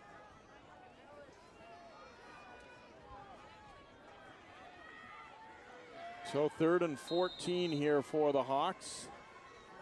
2 receivers each way. Taylor next to Howard in the backfield. Philip Howard looking down the middle, and he's got his man complete. Brown shakes the tackle, and he's going to score. Touchdown, Hawks. Flag comes in late. Let's see if this touchdown will count, and it could be a post, dead ball foul. Yeah, helmet contact. And the question is, does that happen after the score or is before the score? There was a huge crushing block. I was thinking it might have been taunting. But we will see. The officials sorting things out. Yeah, it was a great block. I don't wonder if it wasn't helmet to helmet, personal foul, or what. The question is, when did it occur? If it was after the score or prior to that. So the official about to make the call here.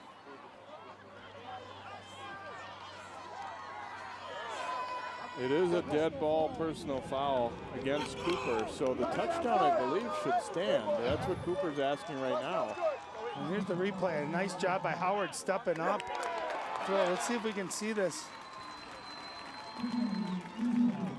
Come down. We can't see where that contact. It was a block right behind Jordan Brown, as right before he crossed into the end zone.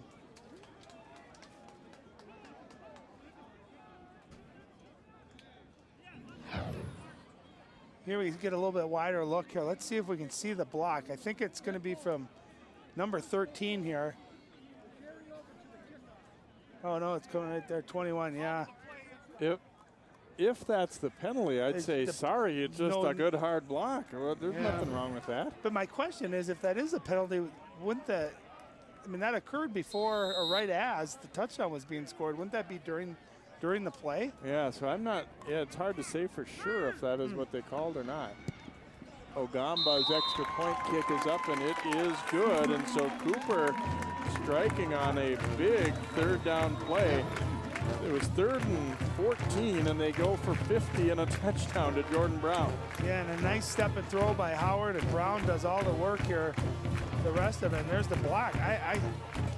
Jay, that happened on the play. It should have been before the touchdown. I guess I don't understand why the touchdown was good. But if you're Park Center, you cannot let Brown, who is with Melvin Newbern out of the game, their leading receiver, get that open lane like that. You got to have linebacker depth in their drops, take away that passing lane, and then safety over the top coming up to make that play. You can't give him a clean look. The guy that was closest to tackling Brown was his own teammate 30, 40 yards down the field.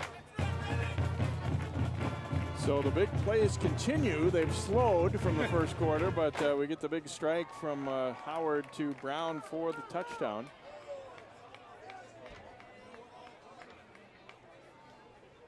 And the penalty will be assessed here on the kickoff.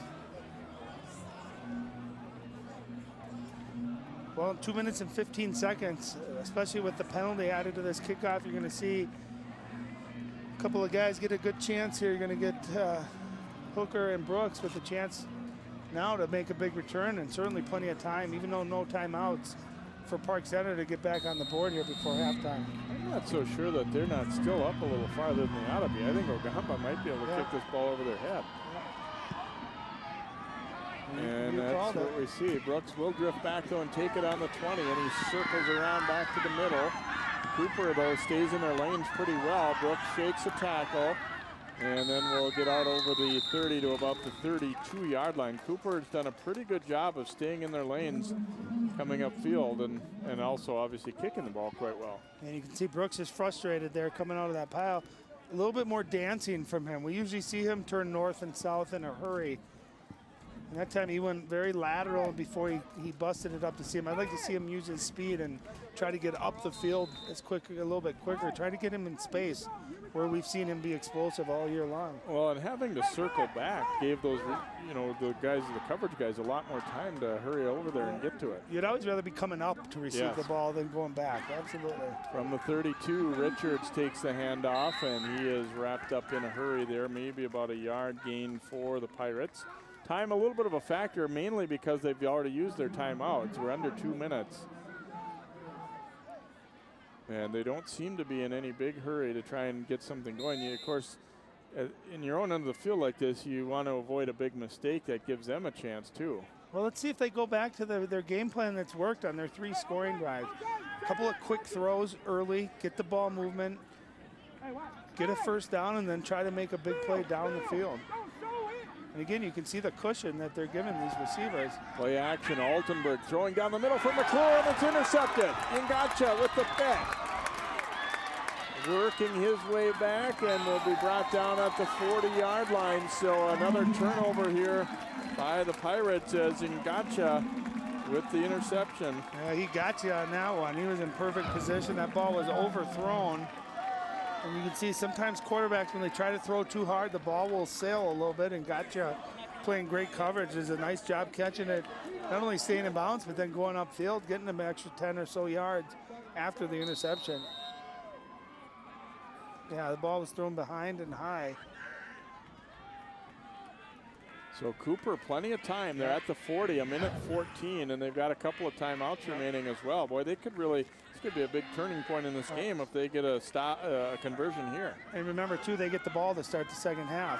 Here's Levante Taylor bouncing it to the outside. Good speed to the edge. A flag is down as he's knocked out of bounds. 2 flags. I think this one might be a hold as he cut out of side of that last block. And a 3rd flag. From where the flags are, it looks like they saw the same thing here. It's going to be a hold on the edge on Cooper. The good news, I guess, if there is any for the Hawks there, is it's a spot foul, so it did occur about 6 or 7 yards downfield. It won't hurt him as bad as it would have. Yeah, look at the speed. And there you can see the hold on the outside. A lot of times you'll see a receiver, and really not necessary. All they have to do is get in the way, and you'll see a lot of times they'll end up grabbing the jersey. So they're not going to lose as far as, it's going to be first down and maybe, 13, 14? Yep. So not a penalty that kills you where it's 1st and 20, but still a really nice gain. And again, you're at a minute 6, and if you're the Pirate defense, nothing outside and nothing deep, and you got to hold here before you go into halftime. Try to keep this a 1-score game.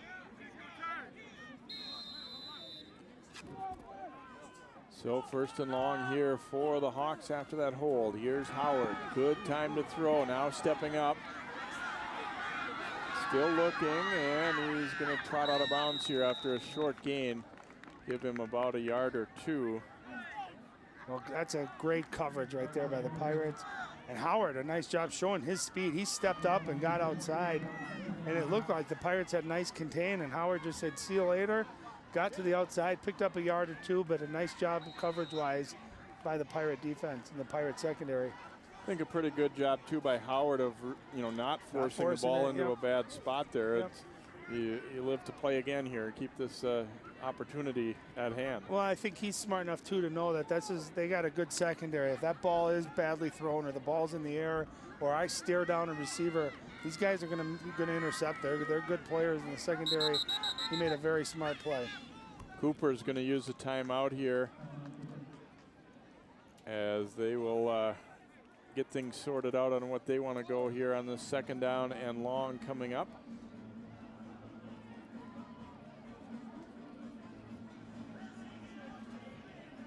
Cooper was in a section final a couple years back and losing to De La Salle and hoping to get back there again for PC. It's been a little while. I was talking about they had kind of what felt like an improbable run, and at the time they knocked off Maple Grove and Wayzata in back-to-back weeks in the section tournament and then lost to Hopkins in the final, and I believe that was the 2006 season. Excellent memory, Jay Wilcox. It was a very strange year because Hopkins and PC, I believe it was a 6 versus 7 seed for a section final. You don't see that often. No, you don't see upsets. More in football. Sometimes you'll see it in basketball and other sports, but not very often in football. Howard looking to his left, throwing deep downfield and almost intercepted by Hooker. Ball was slightly underthrown as he looked for Sproles, who was flashing open, but Hooker makes an athletic play to get to this ball. I thought it was a completion when he threw it. Well, he was wide open, but you can see Howard was looking that way the whole time. And what this number 3 right here, Amani Hooker, he's reading the quarterback's eyes. And it looked like Sproles had a beat. If that ball would have been 10, 15 yards further down the field, I think that might have been a touchdown. But that young man right there closes on the football faster than anyone I've seen in a long time at the high school level. You almost got to look him off. Look to the one field and come back to the other side. Get him off the ball, then you got a shot for a big play. So a 3rd down and long here for the Hawks. Howard feeling a little heat now. 3 guys coming. Howard still wanting to get rid of it. And he's going to have to run for it, and he takes a solid hit at about the 38. So give him about 4 yards, but pretty good job defensively by Park Center. And yeah, it was a good job getting the pass rush with their front 4. No blitzing. And again, Howard, look at that speed, getting back to the outside. A nice job, Park Center containing, coming up on and making the tackle. Well, they're giving Park Center a timeout. I am almost positive they'd already used all 3. Well, what was the call? They did use all 3. There must have been one earlier that we thought was taken by Park Center that wasn't. No, they had 2 on offense. They've already used 3 timeouts. They just signaled that it was their timeout requested, unless it was just a pointing the wrong way kind of deal. Because there's really no reason that they would want to use a timeout here anyway, is there? Yeah, you got 24 left. I wonder if Cooper will punt this or if they'll just run the play here. Looks like they've got their punt team in, and Gotcha is back to punt, and probably the safest thing to do in this spot. Well, ask Michigan, maybe not, but just punt it out of bounds. Don't give Brooks a chance to make a big play here. Gotcha's done a nice job of punting this to the sideline. It's gonna kick it straight away, but it'll bounce past Brooks and be a touchback. So Cooper unable to convert after getting the ball back there, but they will pin Park Center at the 20. No timeouts remaining. I can tell you, though, that was a big stand for this Pirate defense going into halftime. If you're down 2 scores and Cooper gets the ball to start the half, that can be very demoralizing. That time, after the interception by Ngacha, the Pirate defense steps up, gets a stop, gets the ball back. Going down 1 score at half is certainly something you can live with on the road. I expect Park Center to play it conservative here, but we'll see. Maybe not. Richards in the backfield with Altenberg, and they are going to look to throw. Altenberg throwing it deep down the sideline, and for Brooks. And he caught that football despite great coverage. And they will pick up 24. Well, so much for that idea. Good thing I'm not the Pirates coach, right? What a throw by Altenberg. He drops this into a very small pocket.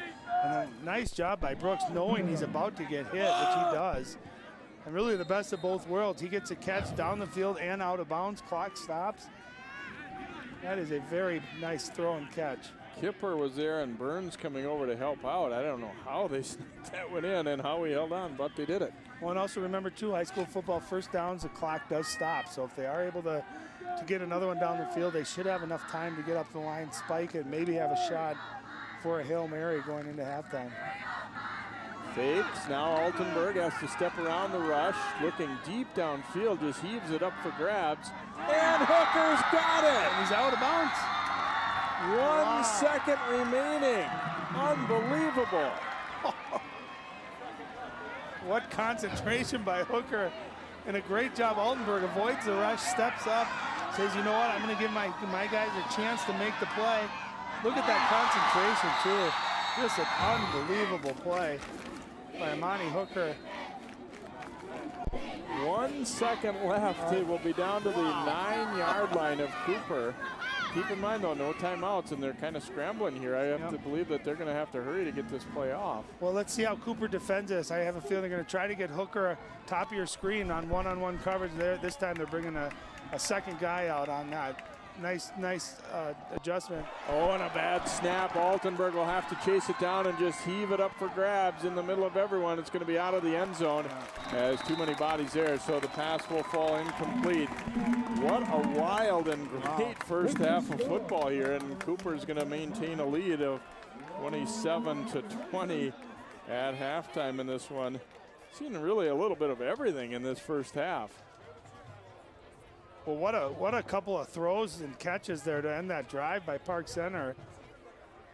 And interesting too, you know, one thing we didn't think about, I don't know if it's because he missed the extra point, but they were in field goal range there to perhaps at least take a shot going for 3 to get some points on the board. And I'll tell you, I like what Cooper did. Amani Hooker was on the top of your screen again. They adjusted with 2 people on him, so they had nice bracket coverage to eliminate an easy throw and catch that way. And just a really entertaining first half, 27-20. And let's go down to Allie.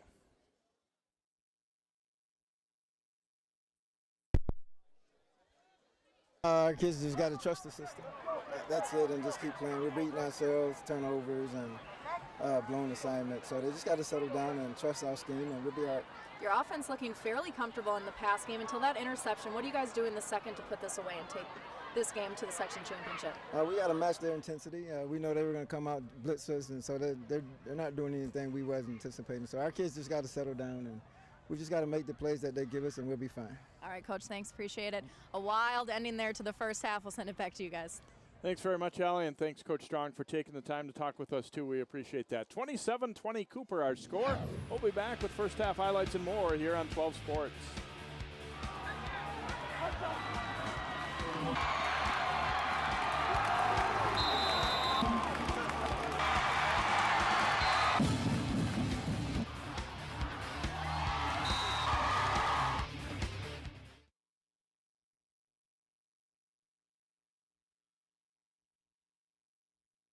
An eating disorder feels like having another person inside your head. It kind of built this wall around me. The main thing that we needed was hope. Your age, your gender, your ethnicity. Eating disorders don't discriminate. They can strike anyone. The National Eating Disorders Association has the information and resources to steer people and their families toward the road to recovery. Call or visit the NEDA website today for help and hope.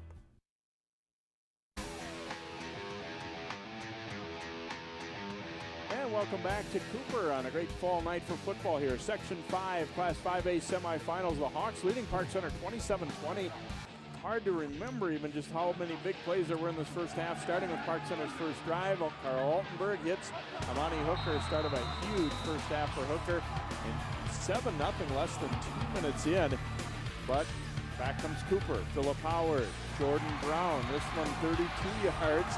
And just like that, it is 7-7. And then, how about another one from Hooker? This one a lot longer, 74 yards down the middle. Two guys kind of collide there for Cooper. He breaks that tackle and then forget about it. Hooker off to the races, and Park Center stretched the lead out to 13-7. And then on the ensuing kickoff, Levante Taylor takes it at the 10. Running hard to the middle, one hard cut, great blocks, and you're not going to get him. 90 yards later, he was in the end zone for Cooper. They also make the extra point to make it 13-13. And then they come back after a turnover and punch it in as Taylor goes in from a yard. So it was already 20-13 Hawks after the opening quarter. Second quarter, Altenburg to Hooker. Hooker unofficially 6 catches in that first half and already up over 190 yards receiving. Philip Howard coming back and throws another strike to Jordan Brown, and they breaks the tackle there in the secondary, and he goes all the way for a 50-yard on a 3rd and 14. So Brown matching, and then we could look at the numbers in the first half. Park Center a fairly sizable edge in total yards. Of course, you're not seeing that kickoff return in that mix, though. Yeah, and how about the rushing yards? Park Center 71, and Cooper, who's known to be a really good running football team, only 54 yards, actually hurting Park Center more in the passing game with those 2 long touchdown passes. See the penalties, there have been a couple key ones that had some impact. Park Center has turned the ball over twice, while Cooper has not at all. So we'll come back with our second half, and should be some great action based on half number 1 here. The winner goes on to face Spring Lake Park for the Section 5 championship. We'll be right back here to Cooper.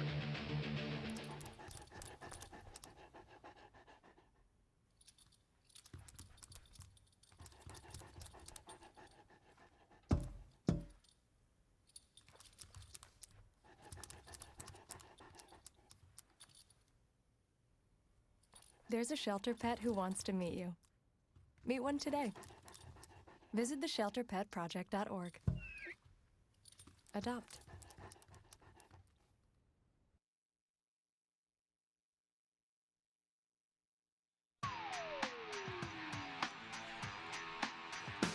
Welcome back here to Cooper High School. Let's go down to Allie.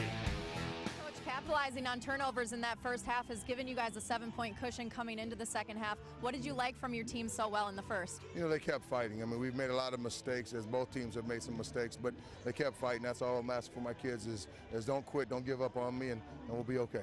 It looks like this game will be a fight to the finish. What do you guys have to do to advance in the section championship? We got to keep playing Cooper-style football, and then that's playing discipline, playing with passion, and playing with relentless pursuit. Good luck in the second, Coach. Thank you. All right, guys, back to you.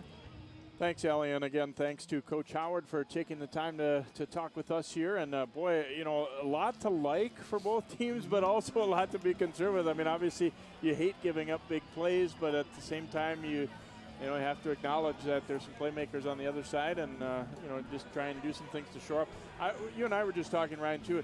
I thought a few times both teams were guilty of trying to make a big play in the secondary, whereas they had a chance to make a tackle. Yeah. Maybe not make a play on the ball and just be sure that you can come up and make a stop. I think what's been surprising is the passing game of Cooper has really been the difference.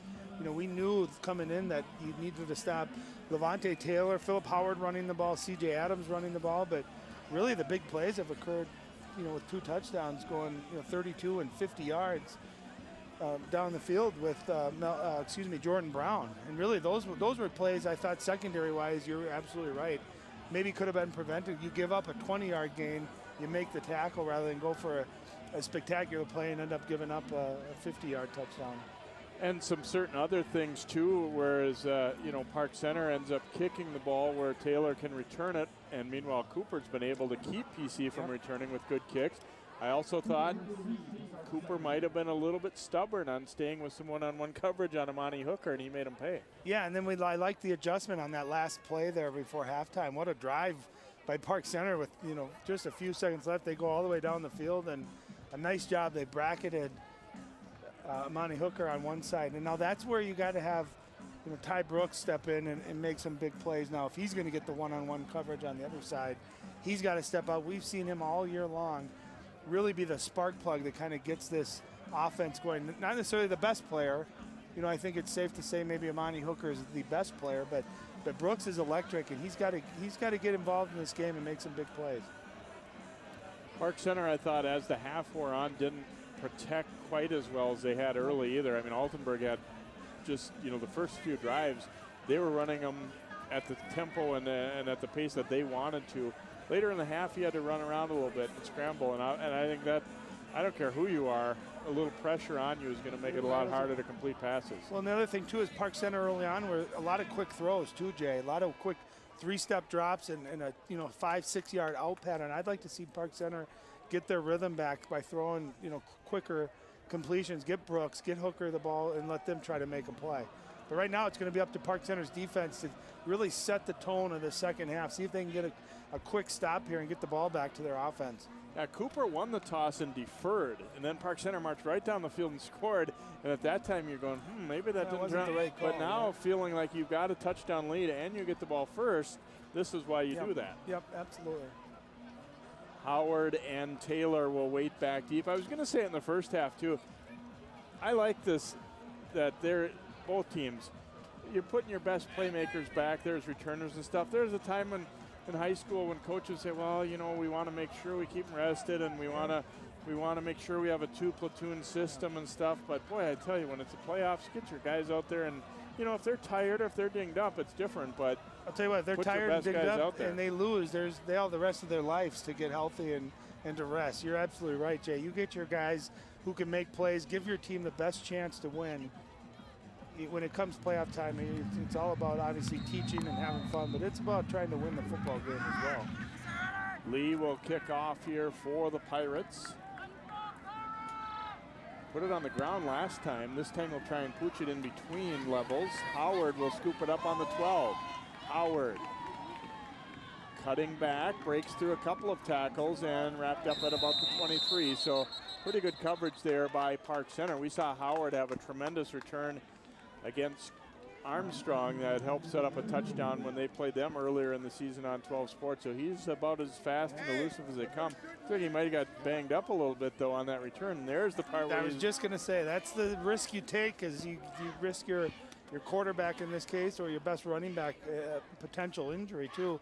Because we know kickoffs aren't more apt to have injury because you got guys running full speed length of the field. So it looks like he's going to get that ankle retaped, but either way, it's gonna put a different quarterback in the game. Yeah, Cameron King, who played a little bit earlier and was 0 for 1. He'll step in there, 1st and 10 from the 33. Give is to Taylor. It's knocked loose, and Josh Millay will come up with the recovery as well. Are you kidding me? What an athletic, what a play by Millay. He got in there. Not only did he make the tackle, did you see him, Jay, pop off his stomach and recover this football? That is absolutely amazing. Look at the awareness. He felt that ball underneath him. He pops up. That is an absolutely phenomenal defensive play and the worst possible start for this Cooper offense. So they'll have it at the 26-yard line. It was a clean handoff, and Taylor just got the ball punched out as Willay got his hand to it, and what a recovery. That reminds you of a drill where you do that and say, okay, now try to bounce off your feet, and that's a remarkably athletic play by the big fellow. Look at this formation for PC. Altenberg handing off to Hooker, a power sweep. Amani Hooker to the outside, and he is going to score. Jeez. Well, it looks like they must have been working on that in practice. A formation much different than any we've seen tonight, and boy, did it work. Amani Hooker's 4th touchdown of the night, 1st rushing, and just like that, Park Center on the board and a chance to tie it up. Yeah, different formation, but I thought they were going to try to get Hooker the ball running the football, and it was like a tight trips in the backfield, but I'll tell you, when he runs, Jay, it's different than anybody else on the football field. He's got such a rare combination of power and strength and speed, and he breaks a couple of arm tackles and then just explodes into the end zone.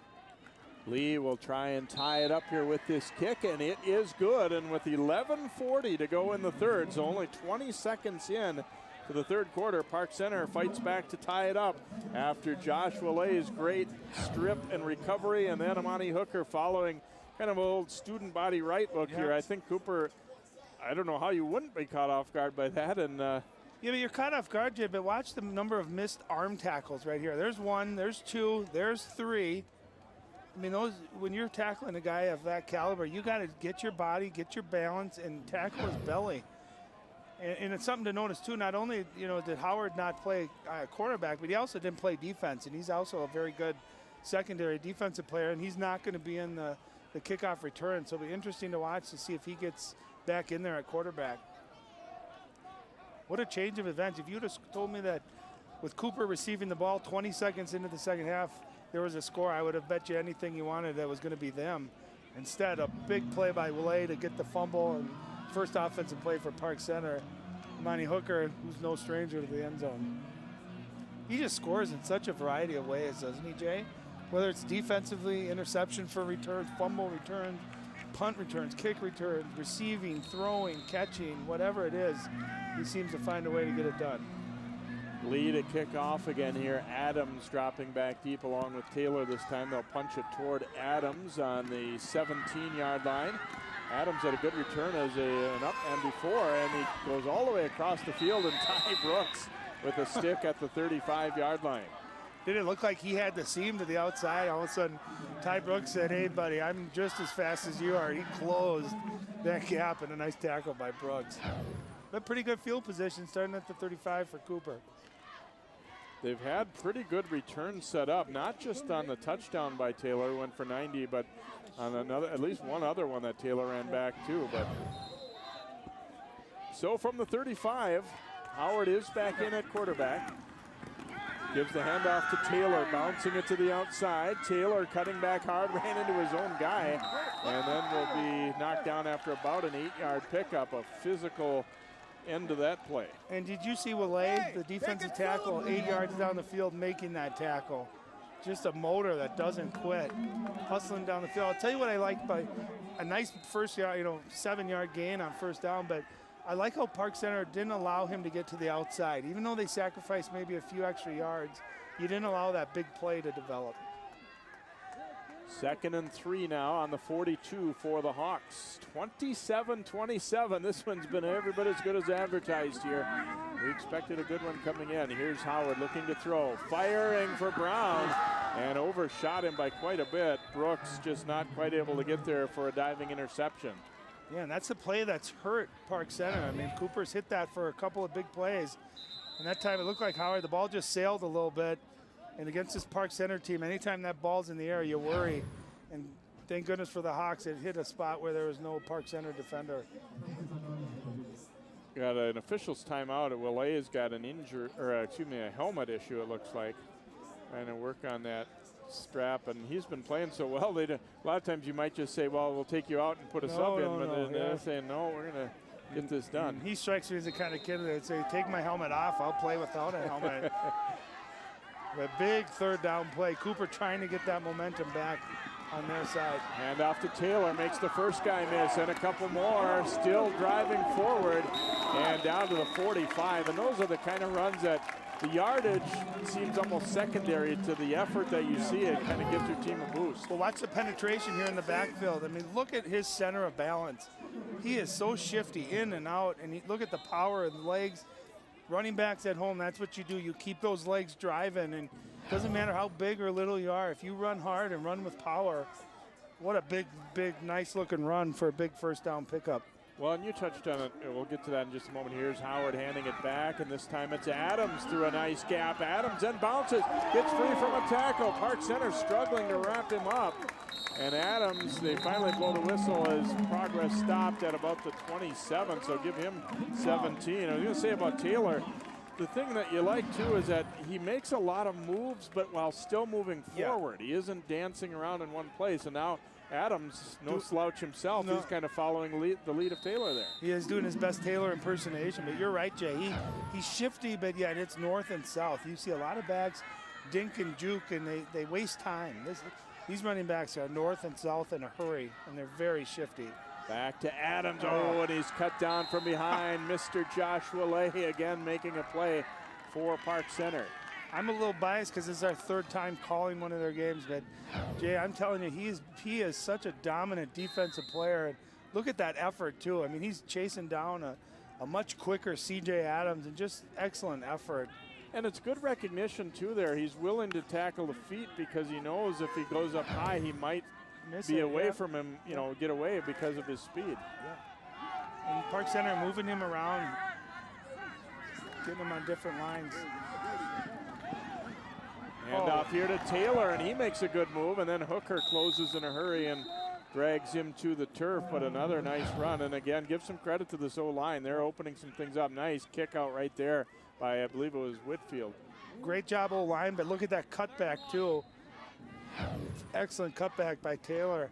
You know, and this is where it helps when you're not so tall, is sometimes it's hard to pick him up, especially when you have a big offensive line. As a linebacker, you can't find the ball as easily, and he makes him really shifty, and he does a nice job of reading that cutback lane.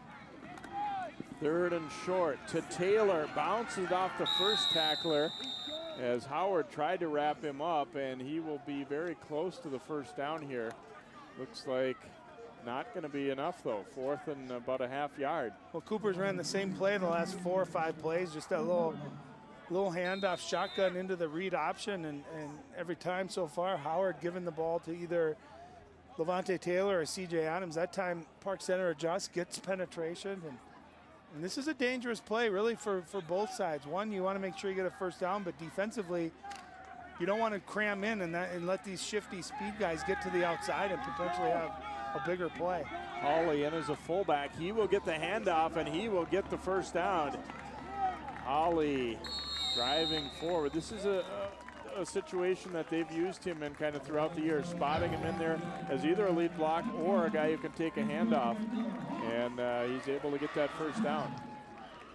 Yeah, Cooper basically saying to Park Center, here's what we're doing. We're gonna run this play over and over until you show us that you can stop it. Taylor getting a breather. Adams in the backfield here. 1st and 10, Hawks on the 14. 27-27 our score with 7:40 to go here in the 3rd. A lot of fireworks already, and we probably are going to have a lot more to come the way it looks. Howard giving off to Adams, and Walehi makes the play again.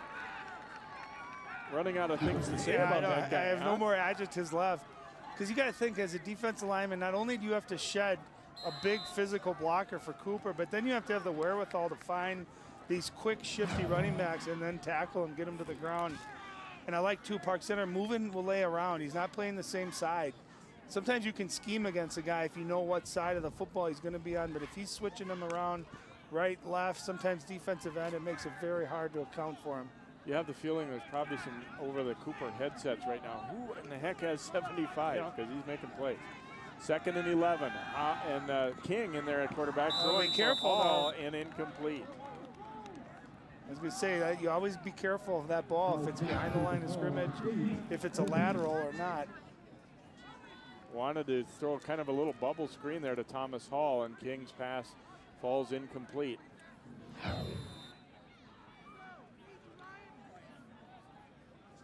So 3rd down and 11 here for Cooper.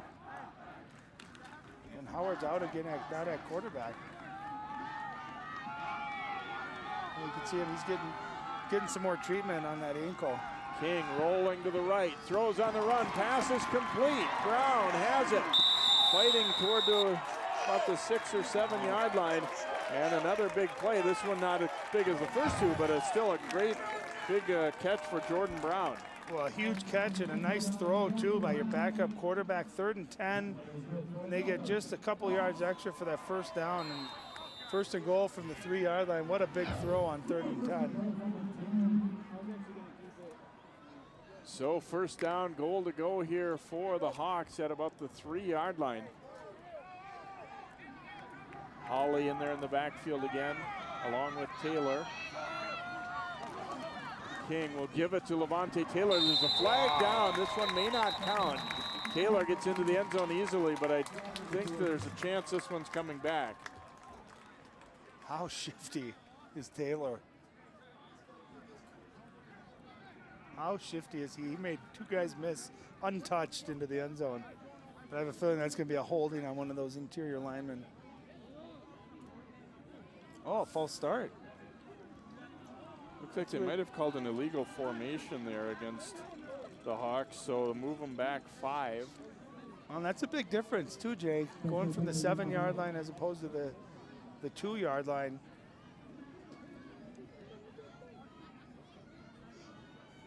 Yeah, the flag came in so quick. I thought, well, it can't really be like a hold or something, probably. And Looks like the illegal formation on the Hawks. I don't think they maybe had enough guys on the line. Yeah, I don't think they had enough men on the line of scrimmage. Well, that's what happens too when you get a backup quarterback. You get a couple of different running backs and receivers in the game. And Howard is back in there now, and he will go up under center. First and goal. Back to Taylor. Taylor is wrapped up and cannot get away from Schnobrick. And a gain, but not a real big one, about 2. A nice play by Schnobrick, only the sophomore, who gets a lot of play on the offensive line, also in the defensive line. Nice job tackling. So second and goal coming from just inside the 5 here for Cooper as they try and retake the lead. Well, and keep in mind too, Philip Howard has 6 rushing touchdowns on the year, so they've been running that read option. Let's see if they try to maybe fake that and have him keep it. And there it is. Howard trying to get to the outside, and he'll be knocked down short as Brooks got a piece of him, and then they finished him off at about the 2, and Howard looks like he's struggling a little bit with the leg.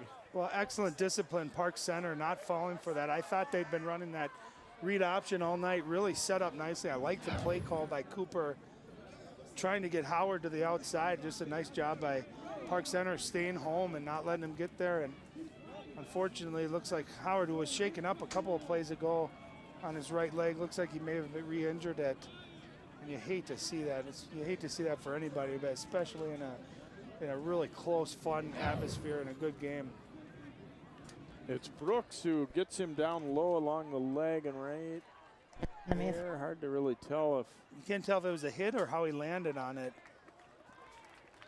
I know he's had some issues with cramps too, and you wouldn't think on this cool of an evening that would be the case, but hard to say for sure. Let's go down to Allie. Yeah, guys, your speculation was right. Just some calf cramps. Trainer's going to go work on those calves in the sidelines here and see if we can get them back loosened up.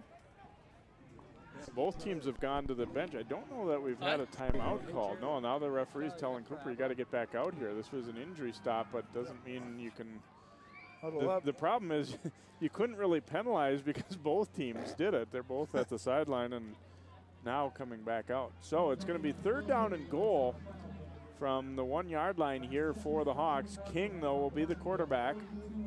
Holly, the up back, and Taylor at the tailback slot. Well, I think it really changes when Cameron King is the quarterback. You're not worried so much about him running the ball.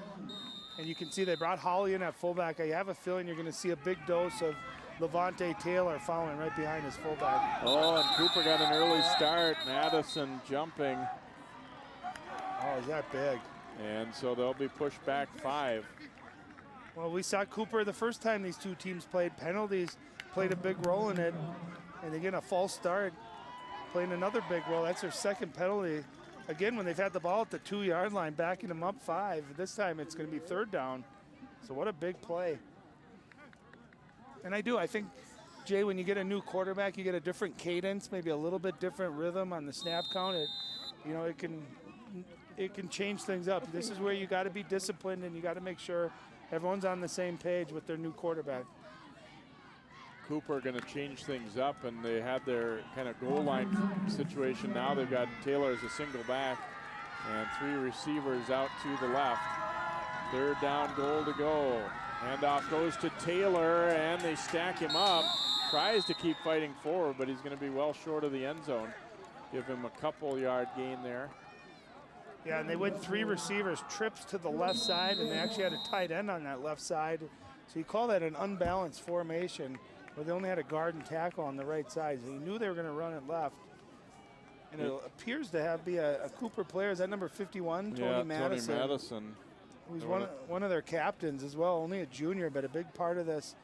And you hate to see that. He looks like he's holding his left knee. And it appears to be in a lot of pain. I just hate seeing that.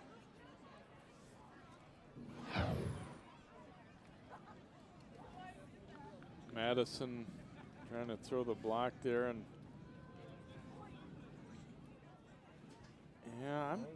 didn't look like it got bent back or anything. No, it didn't. That was a lot of times in the middle of that pile, you're kind of thinking there's a chance that somebody rolled into his leg or anything, but it didn't really look like that. And they're stretching it out, so it could just be another case of a cramp, too. When you're watching for a knee injury, you'll usually see a buckle or you'll see it get rolled up or hit into, and I didn't see either of those on that play. And you make a good point. If it was a knee injury, they wouldn't say, He's here, how stretching about out, I yeah, grab this exactly. and yank it around a little. Exactly. And that seems to be what they're doing right now. So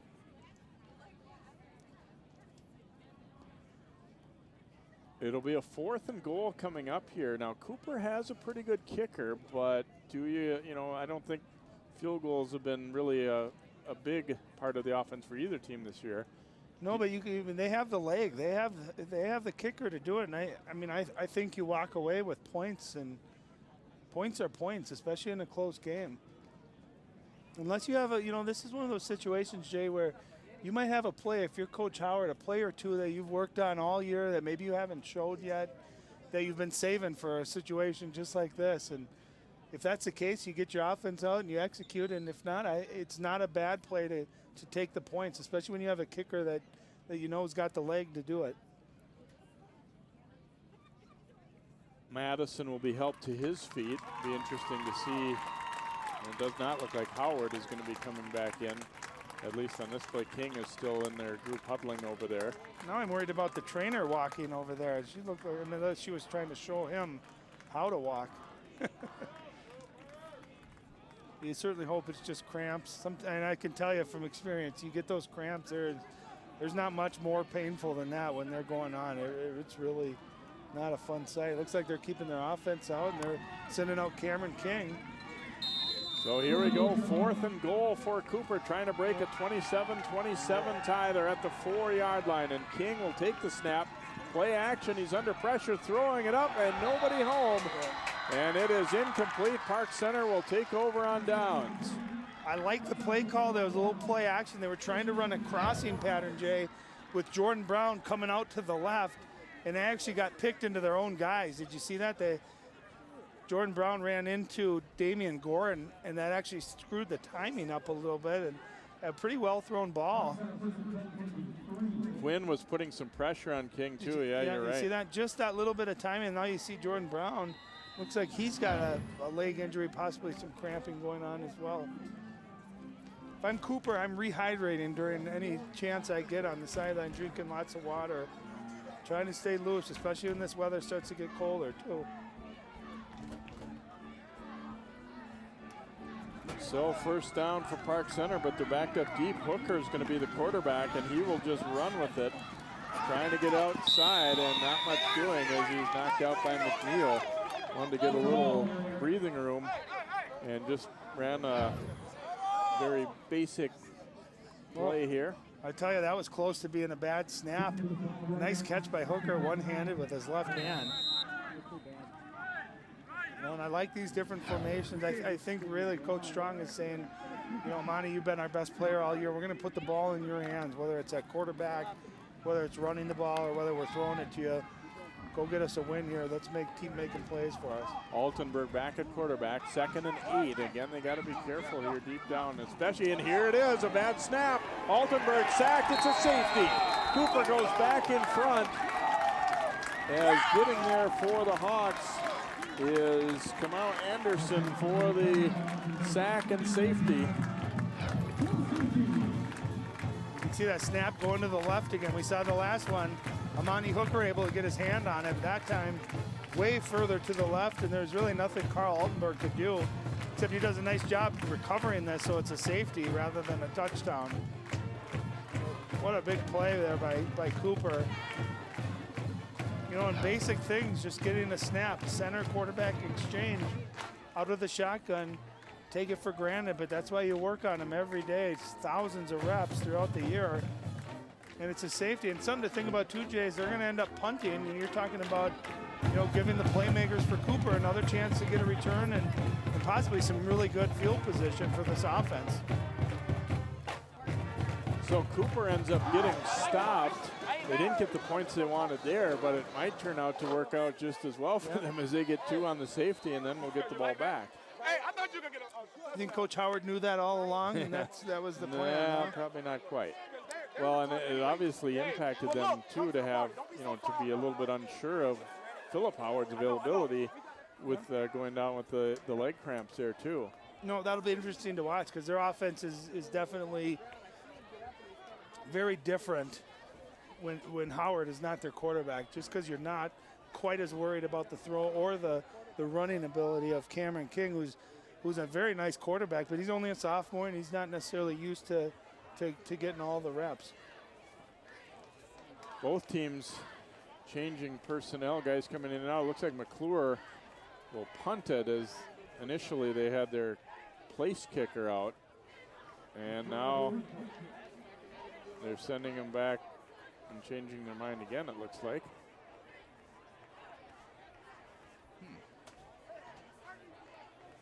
I actually like the idea of punting. Yeah, most of the time you see people punt off this free kick. And the reason you see that is you get more hang time, so Yeah. you're allowing your kickoff return team to get down the field, especially when you got dangerous returners.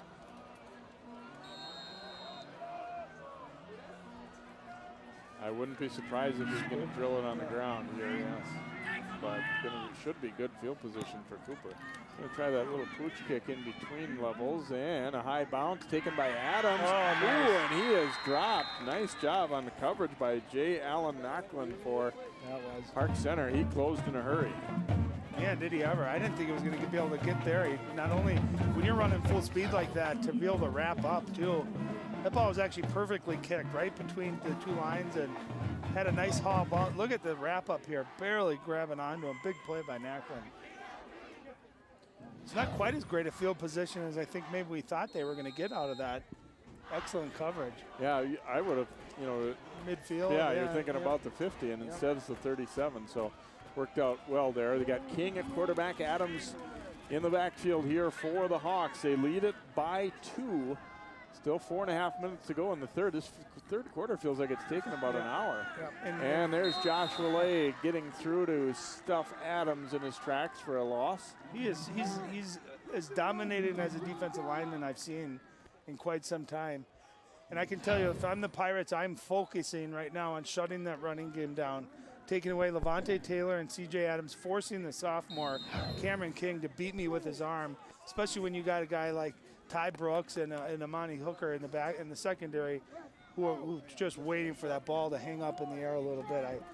I think Park Center is starting to feel pretty good about their defense right now. Second down and 11 here for the Hawks. King looking to throw, and look out! He is blasted on the blitz by Quinn. Got through completely unblocked, and no chance for King. Oh, look at him close. You got to give your sophomore just a little bit of time to set his feet. Let's go down to Allie for an update. Guys, missing from this offensive series is number 6, Levante Taylor for Coop. Loosen them up and get back in this game. Well, we caught a few words of that. Taylor trying to get loosened up, it sounds like. Yeah, Taylor and Howard both out of the game. Here's Adams, and Relay hanging on, will not let him go. If I'm Park Center, I'm literally just rushing Relay and putting 10 guys in the secondary. Just let him go 1-on-5 on the defensive line. He's just amazing. There's big 77 too, who's had a nice game. That's Shabazz Lamberson. Both of those guys really playing well, and what a stand by Park Center's defense. Yangacha on to punt. Brooks waiting back deep as Hooker drifting back there now as well. Yangacha getting the kick away, and it is a very good one. It angles away and takes a great bounce. Brooks all the way back to the 19 to pick it up, but he has a little bit of room. Brooks to the outside and thrown out of bounds at the 35-yard line. So Park Center now trailing by 2, but they get a quick stop and get the football back. And trying to go back on the attack. Excellent punt, and really a nice job too by Brooks. I thought maybe he was going to let that go. That ball could have kept rolling. Instead, he nonchalantly picks up about 16 yards on the return and ends up with decent field position for Park Center. So the Pirates made it look easy on their first couple drives of the night, and Cooper has definitely toughened up the D since then, but Park Center, I'm sure, still confident in their ability to move the football here. Altenberg has been the quarterback for virtually every play. Hooker ran 1 or 2. And Hooker's had a huge night as a receiver. Now Altenberg rolling out to the right, wants to throw back left, looking for McClure, and he's got it. McClure into Hawks territory, down to the 46. Give him a gain of about 19. Well, that was a great play design, Jay. Number 22, Kyle Schnobrook, he ran deep, so he ran the deep corner back, and you had Hooker and Brooks on the right side, so the defense really focused. McClure comes across in a crossing pattern, and just a really nice play design, kind of a long, took a while to develop, but he got enough time and really a nice play, big play on first down. Defender slipped too as he tried to close on McClure and gave him no chance to get there. Now hand off to Hooker. Boy, this one didn't work quite as well this time, but he's still alive. Hooker comes back to the left, and he will pick up some yardage there. And should have enough for the first down, and will. I thought this one had no chance. This was, they ran this, the first time they ran it, they got a touchdown fairly easily on a sweep right. See, Cooper's ready out there, but they just can't bring him down. I was about to say when he cut that wide that he should have just gone up the field, taken a 3-yard loss, and instead he cuts it back, has the speed to get outside, and turns just really a nothing play into about 14 yards for a first down. Just a bunch of fun guys in this game to watch on both sides. Handoff goes to Richards. Richards getting to the edge. They had some success with this very early in the game, and he will pick up about 6 or 7 more. And I'm telling you, at one point in this game, Jay, you're going to see Altenberg keep that, and it's going to fool the defense because he's done a nice job of faking that, and every time he's handed it off. And I love the balance. Park Center running it enough just to keep this Cooper defense honest. 2nd and 3 coming up here for the Pirates as they try and battle back and go back in front. Minute 24 to go in the third. They trail 29-27. And the other thing you got to watch out of this formation is some type of trick play or a reverse or a flea flicker or something. And it looked like it was going to be that there, but Hooker will keep it. They had McClure cutting around the other way for a possible reverse. Not enough for the first down, though. He gets about 2, and they'll bring up a 3rd down here for the Pirates as the Hawks did a pretty solid job being ready for that one. Dwayne Taylor in on the stop. Yep, you got to be disciplined. Even though you're tired, it's cold, it's a big game, your emotions are high, you got to remember your responsibility. Staying home, watching for trick plays, not over pursuing. 3rd and about 2 yard and a half anyway for Park Center.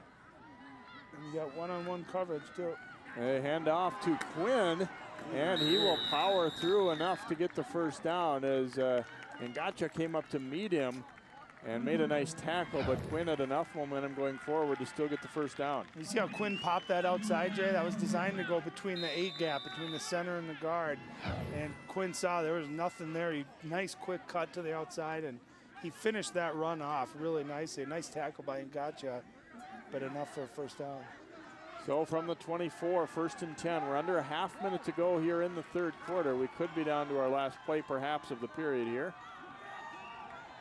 Altenberg directing traffic here, looking out to his right, firing for Brooks. He's got it.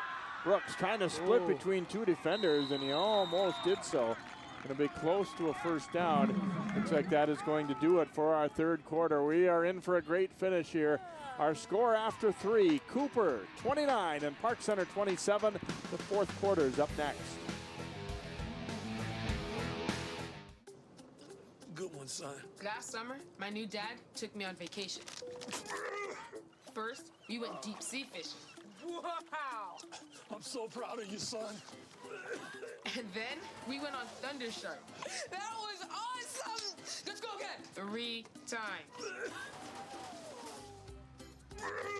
I gotta say, it was pretty cool. You don't have to be perfect to be a perfect parent. Thousands of kids in foster care will take you just as you are. Oh, not again.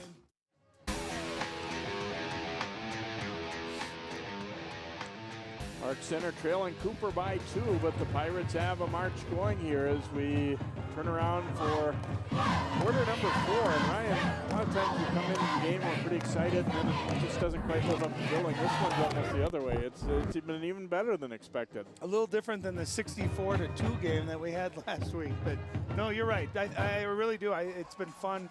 Both teams have really, really good position players and home run hitters, and I tell you, it's been everything that we build it to be. And Amani Hooker's been phenomenal. Of course, Philip Howard's had a good game. We've seen him come out with some injuries, and Levante Taylor and Jordan Brown too. It's just been a fun game to watch, and I think we're going to be going down to the wire here. Howard is back in there defensively for the Hawks. That's a good sign. Second down in the yard coming up here for Park Center. And yeah, I think you could argue that those injuries, you know, have kind of shifted the momentum a little bit. Absolutely. They're a different team offensively when Cameron King's their quarterback versus Philip Howard. Altenberg, play action, rolling right, has Hooker. The long pass tipped away as it hung up a little bit. And then we had a three-way collision, two Cooper players and Hooker. And an injury here for the Hawks. Looks like it might be, and there, Hooker looks like he might have cramps. Now that play was there. You're going to see Hooker right open down the seam. That ball's got to be thrown with a little bit more velocity. You can see, I mean, Hooker had the step. There was about a 4-yard gap, and that ball just hung in the air a little bit too long. And lucky for Park Center, that ball was not intercepted. And it is Howard, and I don't think it's cramps this time. His teammate's knee hits him very hard in the leg. Knee on knee almost there, it appeared. Yeah, and you see him go right, holding it to his right leg. Watch his right knee here, Jay. See that? Oh, and there's nothing I can tell you from experience. You bump your knee like that, hopefully it's nothing serious, but even if it's not, it hurts badly for a good few minutes. And you wonder too, I mean, with Howard being so valuable at quarterback, worried about injuries, would you almost keep him out of the game defensively because of his importance offensively? You know, obviously he's a great defender, but his value, I think, really more on being the quarterback for this team. And here's a full view. You see his right knee collides in. And that is painful, and you just hope it didn't hit just right. You can see they're just trying to stretch it out, trying to test the ligaments, make sure nothing feels torn or separated in there. Yeah, and you can see he's okay. I'm telling you, that injury, it hurts like it's something like you've never felt it before. It usually does get better after a few minutes. But it's one of those when you go to bed tonight, you'll definitely feel. Howard really hobbling as he comes off. And to your point, I agree, it's a tough call for coaches right now. They say we want to leave him on an offense, but if he doesn't make that, if he's not in there on D, that's probably might have been a touchdown too. So I just think that you weigh back and forth. I think when you look at value to your team, having your starting quarterback in there is more valuable than maybe losing your starting safety. And now, granted, he's a great safety. He's got great speed, but I think the difference that they lose when he's not at quarterback is maybe a little bit more valuable.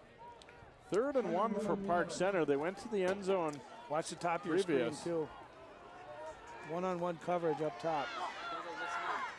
Altenberg is going to stick to the play on the ground, and Richards is popped and dropped. You got it.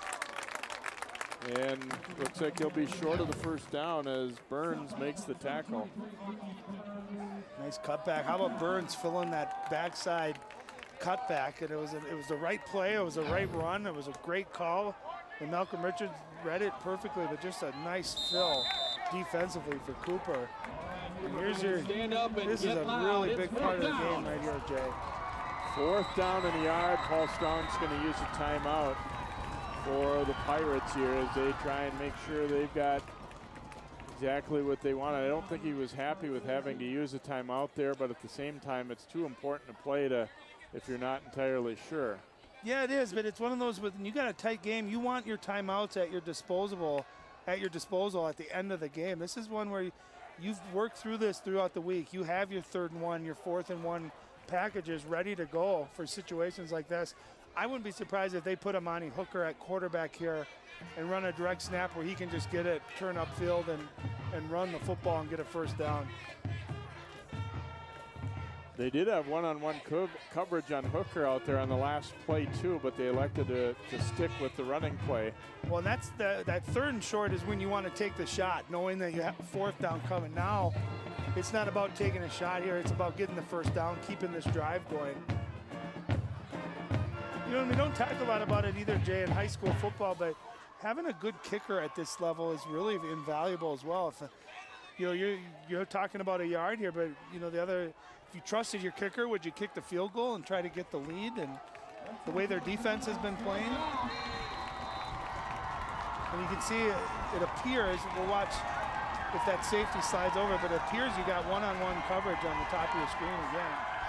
4th and 1 here again for the Pirates. They go to Quinn, and Cooper does a solid job stacking him up. It all depends on where they'll mark it, but it did not look like he got forward much at all there. Park Center trying to say we've got the first down, and I'm sure they'll probably bring the chains in. Sure didn't look like he got much, and they are going to measure. Well, Jay, I'm a big fan. You give the ball to your playmakers, and I'm surprised on that you'd hand off to your fullback. We haven't seen that play ran at all, or maybe once, you know, here tonight.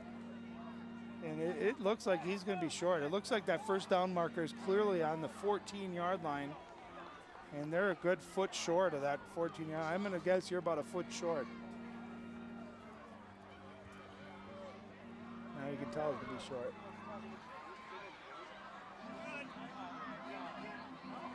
Nope, going to be short, exactly. And Cooper coming up with an enormous stop right there. Interesting, too, because it was 2nd and 1. And you see the stop made is the young guy, the sophomore, Dwayne Taylor, making the play again. You know, when normally in a situation, you know, you think 2nd and 1, you almost concede that they're going to be able to get that first down. But well, how about Taylor coming down from defensive end position, just closing that gap for a big fella, really closed it down nicely, and what a big play. That's one I think Coach Strong is going to look back on and maybe wish they had called something different, got the ball in the hands of Amani Hooker on that play. From the 15, first down, give it to Taylor, and he drops it. And the Pirates will come up with it. And it's relay again. Not only, Jay, did he cause the fumble, he picked it up and started running with it. Are you kidding me? This kid is having the game of his life. What an effort by the big fella. Watch this effort, Jay. He strips it again, ball's on the ground. He gets up, and then not only does he pick it up, but he starts returning it. He wanted the touchdown. Unbelievable. Right there, he was on a knee already, but still phenomenal play. I mean, just the amount, A, the effort, but B, the hand-eye coordination to get up and down and to pick it up. What a play. What a dominating night this young man has had. So PC gets the football back on the 12-yard line of Cooper. They were stopped a moment ago, but they get it back again. Now throwing for Hooker. Jump ball and knocked away. That's a play. Nice play by Kipper that time as he won that battle. Hooker's had a great night, but Kipper makes a play there. Yeah, I think that ball hung in the air a little bit too long, and actually it looked like Hooker mistimes his jump here. Not able to, he kind of jumped off his back foot, not using his size, but Kipper does a great job. All defensive backs, if you're giving up size, you go for the receiver's arms as he tries to grip it, and he knocks it away. Just a great effort. So 2nd and 10 Pirates. Altenberg struggled to handle the snap, gave it to Richards, and down he goes for a huge loss. That one was doomed from the start. And now it looks like we've got maybe a little cramp again on the part of the tackler here. Well, again, that snap is wide left, and it's the third time that it's caused an issue in the timing of the play, and that's something they got to get that exchange down. Summer is a little shaken up after making the stop. Loss of about 4. So 3rd and long coming up for PC. And interesting, I wasn't really watching when they chopped this ball back into play, but they seem to take an awful long time. And then under 10 to go on the play clock as they're counting it down. 3rd down and long. They want a screen. Altenberg throwing it. Caught by Richards. Richards turns and they walk in for the touchdown. Flag down, however, on the play. It came in very late and away from the play. Cooper says it's against Park Center. This one may not count. We might have had perhaps a lineman downfield is what the speculation we're hearing up. Well, in a screen pass, you can have linemen downfield. Well, I think that's what they're discussing right now was the pass behind the line of scrimmage. Willie Howard, we know what his opinion's going to be. Well, it's weird because the flag came from the opposite side of the field. It wasn't the ball side. Oh, they're it's picking done. it They're up. picking it up, and it will be a touchdown to Richards.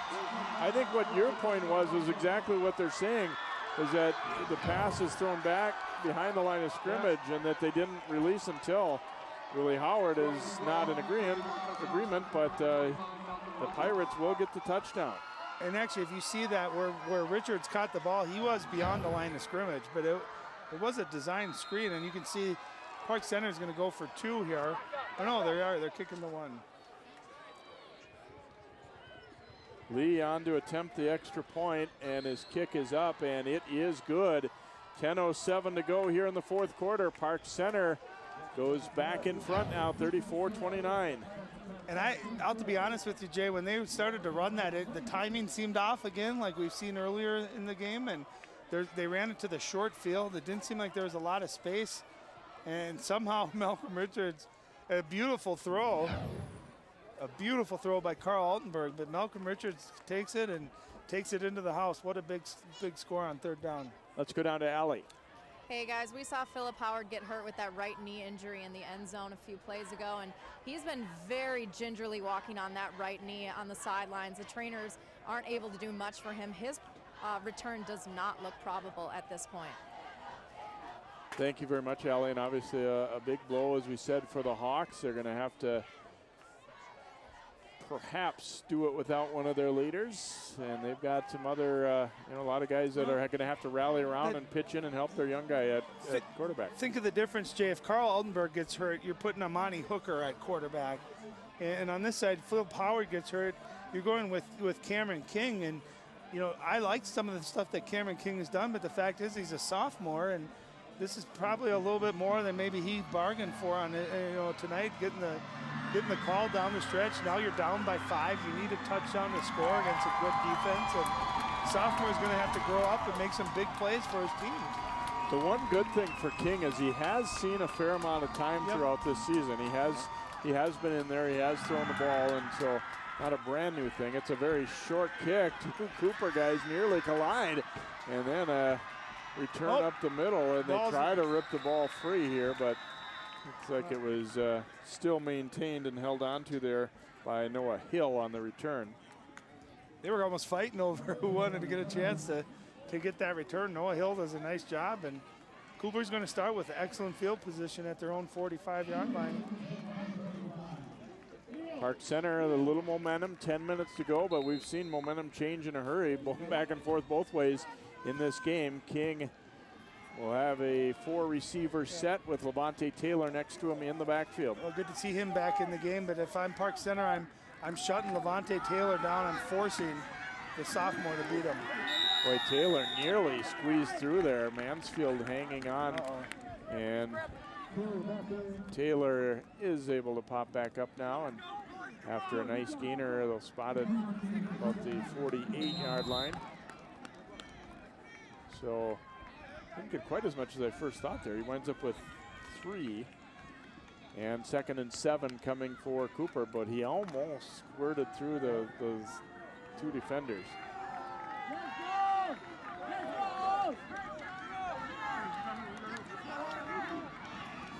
King looking out to the right. Now has to pull it back. Snowbrook chasing him. King is going to truck out of bounds there, and he'll be right near the line of scrimmage. Well, King showing some great speed there, eluding the pass rush and able to get it upfield. I think they actually lost. Yeah, so it was back 4 or 5 yards. Back more to the original line of scrimmage, actually. But as he gets more experience, he'll learn to maybe throw that one away instead of taking the loss. But I thought he made a good play. Instead of trying to force it, this is when those Pirates secondaries' eyes get big when they see a quarterback on the run. He did a nice job not forcing a throw, but that's where you just want to throw it out of bounds once you're outside of the tackles there and not take the loss of yards. 3rd and 11 for Cooper here. They're watching for a pass rush and trying to make the sophomore make a premature throw. Throws over the middle. It is complete. It'll be short of the first down, though. Quinn the tackle on Adams. So probably in a spot where you give very strong consideration to going for it here, I would think. Well, they're sending out the punting unit. I like the play call, quick slant, getting C.J. Adams the ball, but just a really nice form tackle by Tamel Quinn, who came up, wrapped him up. Not an easy thing to do with C.J. Adams, who's been very elusive and quick. Park Center has to be careful here not to be drawn offside because that would give them a first down. And you're watching for fakes too, not Indianapolis Colt fakes. And it isn't exactly that, and Holly is stuffed. Terrell Howard makes the stop as they snapped it to the up back Holly, and Howard was not fooled, and they will take over on downs. Yeah, direct snap to Holly, the fullback, and Park Center. That's one thing you're doing as a coaching staff. You're yelling out, watch the fake, watch the fake. And really, I like the call by Coach Howard to do it. You really had nothing to lose. Like you had mentioned, Jay, you're at that midfield part where you're probably going for it anyways. You try to catch Park Center off guard, but excellent, excellent defense and discipline by Park Center. So the Pirates again going with the, I don't know exactly what you call it here, almost a T formation next to Altenburg. Hand off to Richards. Ooh, picks his way forward. Boy, ball loose, and it looks like the Hawks. Did they get it? No, they did not. They have a flag down as well. There was a huge collision. Holy buckets. We've got a player who looks like he might be kind of out on the field here, as there was a massive collision.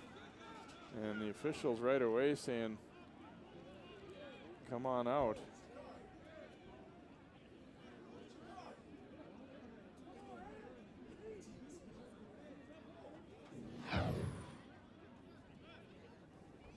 Another look at, is Richards right? Here's where the big hit comes. Oh, he was knocked back sideways. Yeah, it was picked up.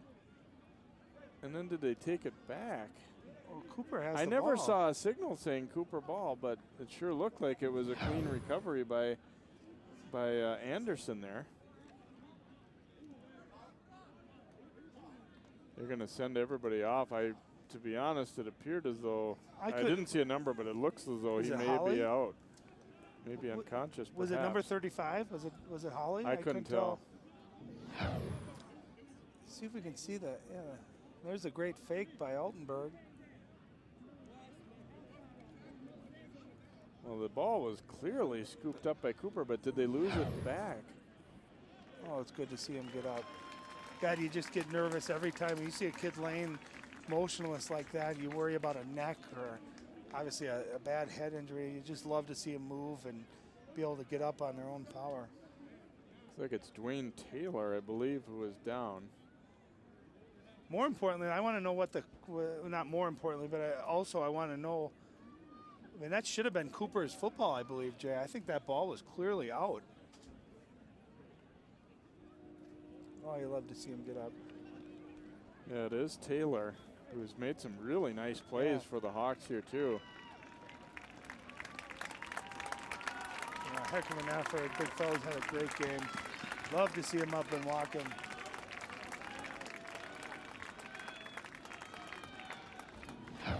Gets a nice hand. I think he was kind of blindsided here, as he'll kind of come right there. Oh, a player landing on the back of his head or neck is actually his teammate. So what's happening? There was a penalty called on the play, and it was a personal foul on Cooper. Yes.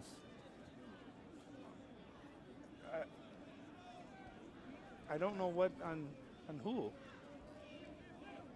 And what a big play, because Jay, that was a fumble. Ball would have been Cooper ball. And instead, it's a penalty, an automatic first down, 15 yards. That's a big play.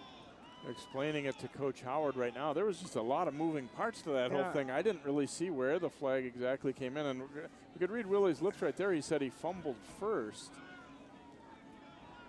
But as long as it's a live action penalty, I don't believe that matters.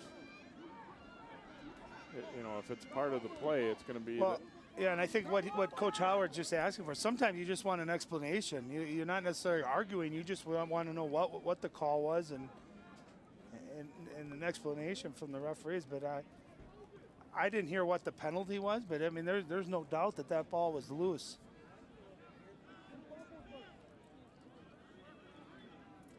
And now he is going to explain it to Coach Howard. They called it a personal foul, and again, not entirely sure where in that play that call was made.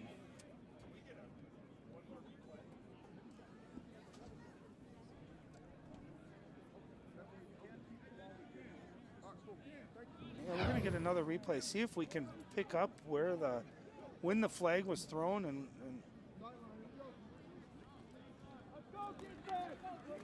yeah, there's the flag thrown. There it is right there. And I'm wondering if there wasn't a hit to the head of the ball carrier here. Watch Richards, he gets hit. Well, we don't see it real well there in this one. He got hit in the head. Well, now throwing deep downfield, McClure's wide open and he drops it. Oh! Park Center had a chance to stretch the lead. Elijah McClure was all alone and he cannot hang on. Well, they run that formation and they haven't looked to McClure all night long. Oh, they had the one pass to him, but wide open, you take your eye off the ball just for a split second, and that's what he's going to want back. That would have been a for sure touchdown. Almost too wide open. You have a little time to think about it on the way down. I love that play call. You just get a big penalty and you take a shot trying to put your foot on the jugular. And they had the right play call at the right time and almost a home run. So 2nd and 10 now for PC. Fake to Richards, rush coming. Altenberg's got to get rid of it, and he won't. And Gotcha trips him up. The ball squirts free, but he's going to be ruled down. A sack for Moses Gotcha. Gotcha's had a heck of a game, hasn't he? A couple of nice tackles, a great job in the special teams. And again, this is a play where you want Carl Altenberg, throw that ball away. Once you get outside of the tackle, throw it away. Instead, you have 3rd and 20 when you could have been facing 3rd and 10.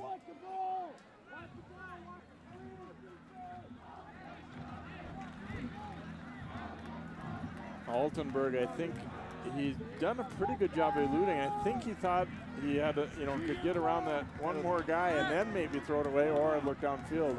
And Gotcha closed hard enough to get the sack. So 3rd down and about 19 or 20 here for PC. Altenberg's going to throw it up deep for Brooks. Coming back in, he's got it. Brooks fighting through tacklers. And he is down just short of the goal line. Unbelievable. About a 43-yard gain. It was underthrown. So he just heaved it up, and Brooks saw the ball. The defender didn't, and he came back to meet it. Well, you touched on it. Altenberg just gives his guys a chance to make a play, but watch Cooper. You got 3 guys. Not one of them turns around to find that ball. That ball hung in the air, and Brooks was the only one that looked for it and able to catch it. You got to have guys that see the ball. As a defensive back, you got to go make that play. And you can see now one of them, your first tight, you got to find your guy. The second thing is find the ball. And they could have made a play on that ball instead.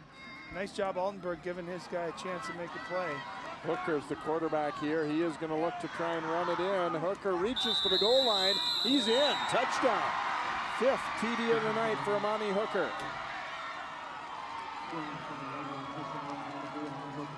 And that's what I thought. That's the play I thought they should have ran on that 4th down one a few series ago.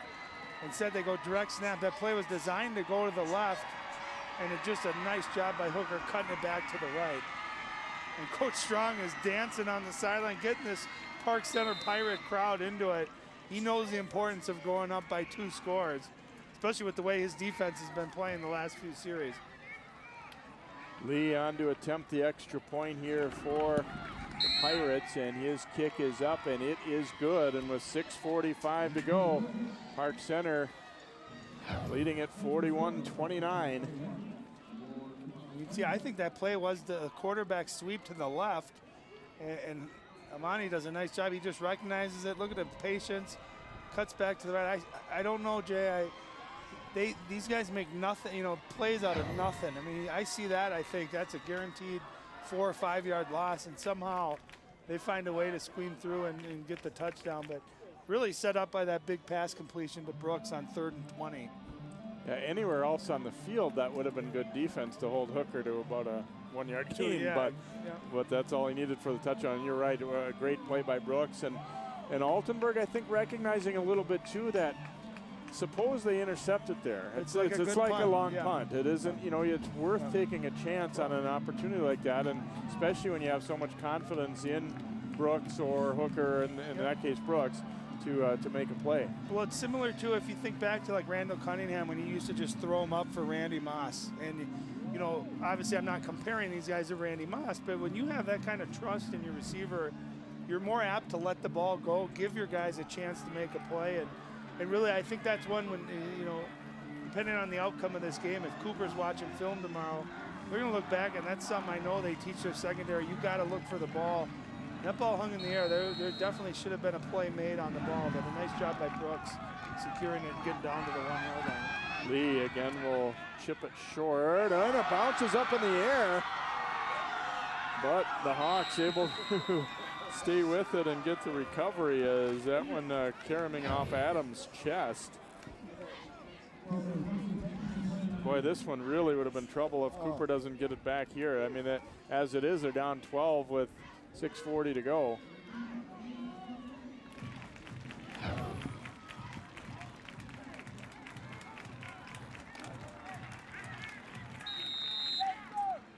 Spring Lake Park breezing past Irondale 49-8 on the other side of the bracket, so the Panthers will host the winner of this one Saturday for the section title. Is that score final? Yep, 1st and 10 from the 29 for Cooper. King and company need to get that offense back in motion. Here's King throwing over the middle, intercepted by Hooker. Hooker running back the other way. His 11th pick of the year, and it's going to be another touchdown. 46-yard return. That is how they helped seal up the first win over Cooper, was with a pick 6 for Hooker. Why not? Is that 6 touchdowns tonight, Jay, for Monty Hooker? I told you he can do it in a variety of ways. And again, the young sophomore Cameron King trying to make a play. And that's what this defense does. That ball hangs in the air, and you see the difference. Monty Hooker, his eyes just light up. If he sees that ball in the air, he's going to swarm to it. And what's even maybe more impressive is not that he gets the interception, but he's always looking to score. I mean, I think that's number 5 or 6 on the year as far as interception returns for a touchdown. And wow, what a couple of last few plays, and what a game for that young man. 6 touchdowns. Park Center now 3 touchdowns in about 3.5 minutes.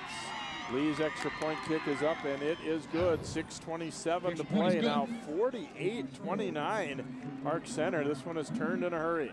And that's the old Brett Favre move where you're rolling right, you throw across your body.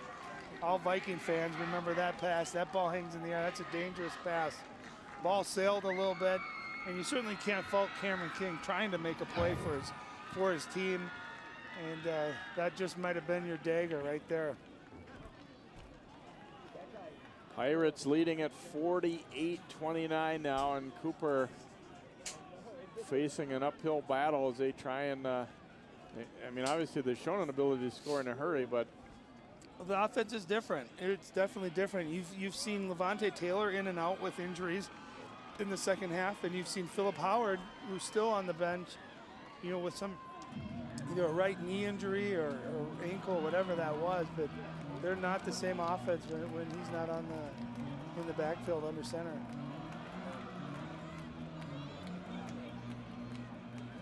Lee will kick it here for Park Center. He's gotten a lot of work kicking the ball tonight, certainly on extra points and kickoffs. I'll tell you what, you know, the value of Amani Hooker, not besides his 6 touchdowns, I think the rest of their team feels like we got this guy on our team, and it's a confidence that I think just radiates all the way down the roster and into everybody on that team, and it's really invaluable. Chipping at Hall will come back to take it at the 29, and he is wrapped up after about a 6-yard return, so good coverage by Park Center. That's kind of what they had in mind with that little pooch kick there, to not really allow much of a return. Hawks get the ball back at the 35, but now staring at a big deficit.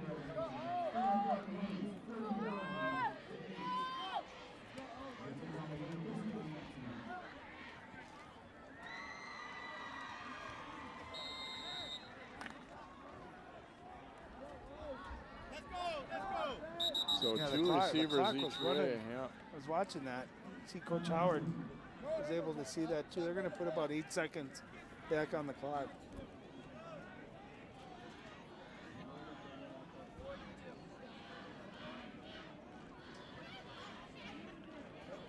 Yeah, I think they're going to come over and communicate through the Cooper sideline up to the booth to let them know how much time should go up there. I think it was over 6. Or should have been over 6 minutes remaining.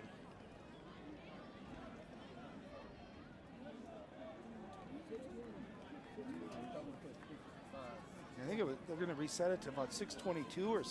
Looks like they've got 6:12 up there.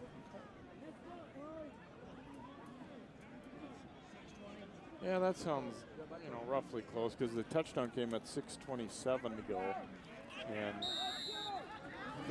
now they put it to 6:20. Yeah, you're right. Now they put it to 6:20. Okay, that's right. Handoff goes to Taylor. He has some room to run through, but then ran into the cornerback there, Rudy Peel. Yeah, nice job by Rudy Peel. And I'll tell you, Cooper, you know, you got Levante Taylor, who is a home run threat too. Every time he gets the ball, this game is not over. We saw Cooper score twice in about 2 minutes, so we know they can put points on the board too. King being rushed by Joshua Lay. Throws on the run and a nice completion made as Sproles then is knocked back, but it'll be enough for a first down for the Hawks. Gain of about 7. And I tell you love to see the Cameron King after throwing that interception, right back in the saddle again, rolling out right and completing a really nice pass on the run for a first down. So 1st and 10 Hawks on their 49. Back to the ground game, and Taylor bounces away from the first man. He's in some trouble here to the outside though. Mansfield trying to get him, and then Hooker comes up and forces him out of bounds. And there'll be a sizable loss on this play. Oh my, about a 12-yard loss.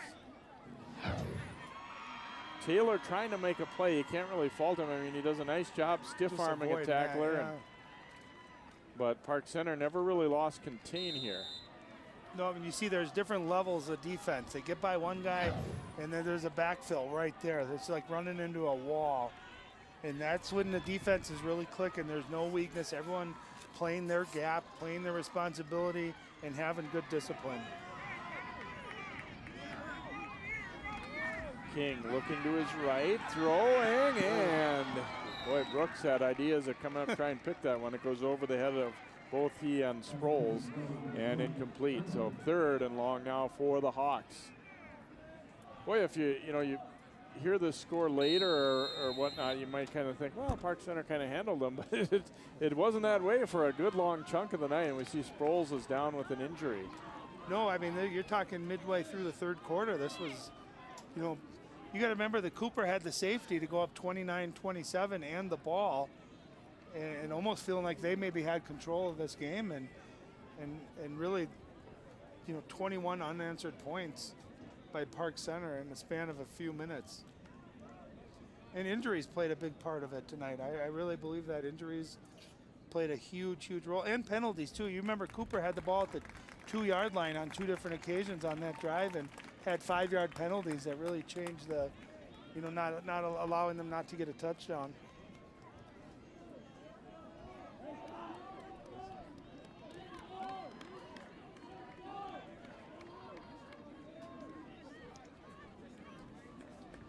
So Cooper facing a 3rd down and very long. We're probably late enough in the game that they're going to go for it here if they don't make it, regardless of what happens on this play. Can't really count on getting the ball back too many more times. King has time, throwing to the left and sails it out of bounds, looking for Hall, so it will be 4th and long here for the Hawks. Yeah, and just nowhere to go. Excellent coverage. Not having to blitz anyone. You had all your linebackers playing the shallows there, getting in front of the passing lanes. And yeah, they are going to punt.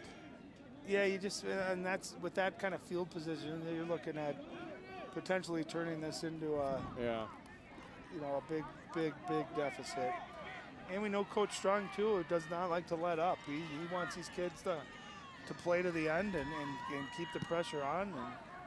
And Gotcha getting the kick away. Brooks thought about trying to grab that one, but he didn't want to expose the ball to possibly being knocked away from him. So it'll be down at the 19-yard line, and Park Center in control now.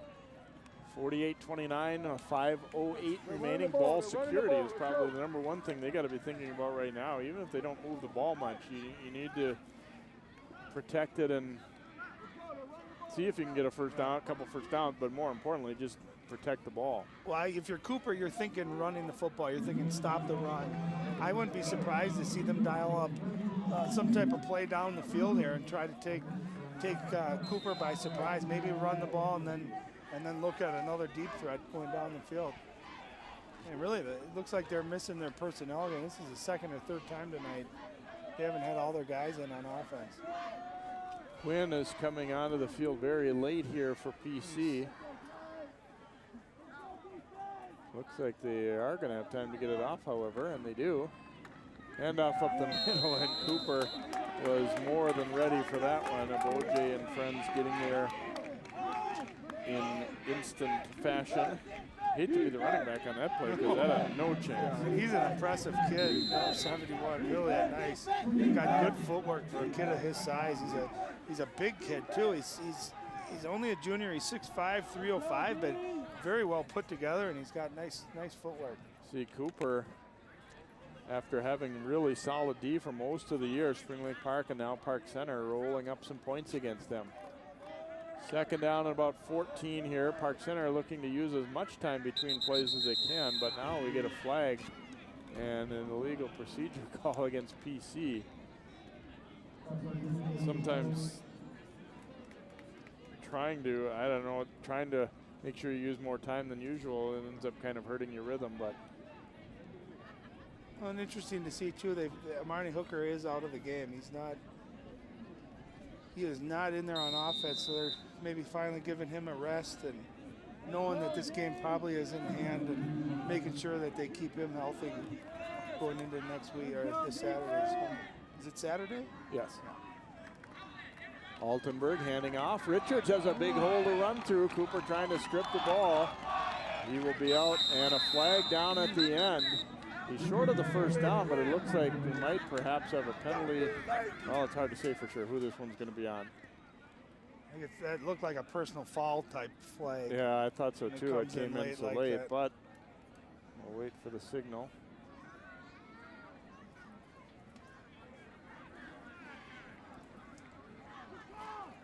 Nice gainer of about 14.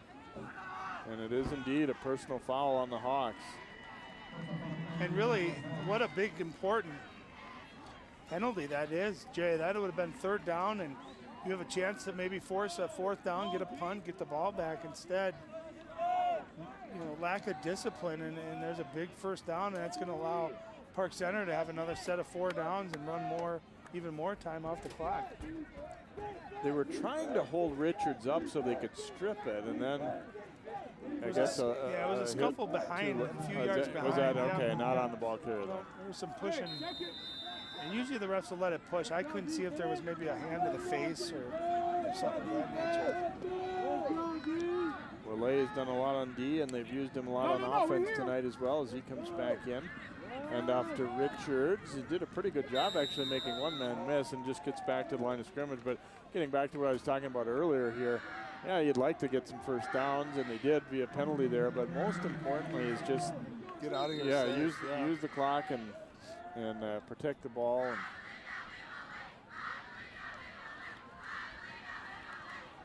talking to some of the Pirates coaches before the game, and win or lose, it's exciting to see meaningful playoff games for Park Center football because it's been a while since they won one last year, which first one in a while, and then got beat by De La Salle. Oops, a ball loose, and then scooped up late, and Cooper coming hard and making a hard tackle there. Tyrus Fang carrying. Hey.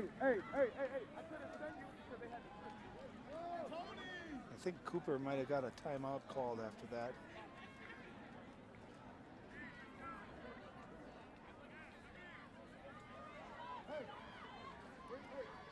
It'll be a third down and long coming up for Park Center, third and about a dozen, but time is on their side. 3:07 to go, and now up 48-29 as they have scored the only points of the fourth quarter, 3 touchdowns in a span of about 3.5 minutes to really break one open. They were down 29-27 after that safety by Cooper, and you didn't really have a great feel that it was going to, break out one way or the other, but it sure did. When you go back to that first quarter where you felt like every time the offense got the ball, they were going to be able to score a touchdown, and really both defenses, I thought, did a pretty nice job of adjusting and at least making offenses work. And to Cooper's credit, too, I think a big part of this momentum switch was when their quarterback, when Philip Howard went out with an injury, and just their dynamic offense kind of shifted a little bit. So 3rd and long here for PC. And we get a flag down as they went with the toss. You had your right guard fired off the ball there before the ball was snapped.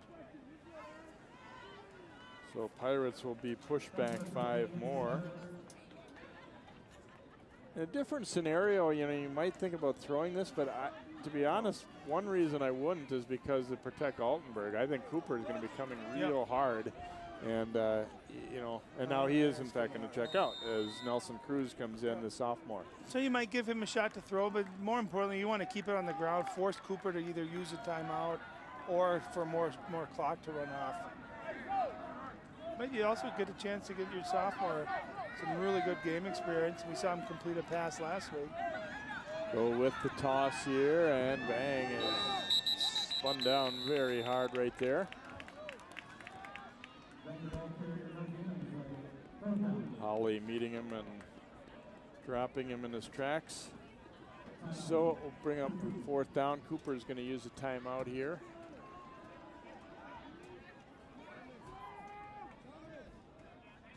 I think.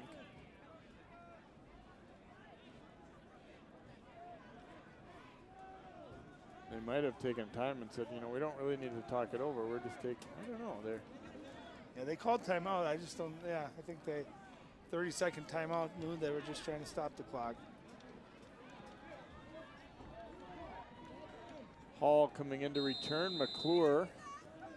Paul Strong, got to be excited about this one. He was a Cooper assistant back for a short time when, as we said, when John Olfsky was the Hawks head coach. McClure will boot this one away. Hall trying to come after it. Oh, what a bounce. And it continues to bounce Park Center's way here tonight as it'll be down to around the 20-yard line, and the Pirates gonna get ready to celebrate here before too long. 2:48 to go here, and Cooper gets the football back. I want to go back, Jay, to maybe the biggest play of the game tonight. I thought it was, remember when Park Center was driving, it was 3rd and 20, and Altenberg just threw that ball way up into the air, and Ty Brooks made that great catch, got it down to the 1-yard line. I thought, to put them up, then eventually up 2 scores. I thought that might have been the play of the game. They don't complete that, they punt, it's a 1-score game. Could be a totally different outcome. And that play was really kind of the dagger that tilted the landscape over to Park Center's side. King looking left, gets out of a sack, now throws on the run, up over the middle, tipped and almost picked off. Hooker wanted another one. Looking over the middle for Gordon. Boy, King had to be close to the line of scrimmage here by the time he finally threw this one, too. Yeah, right about at it. Yeah, went off Hooker's fingertips there.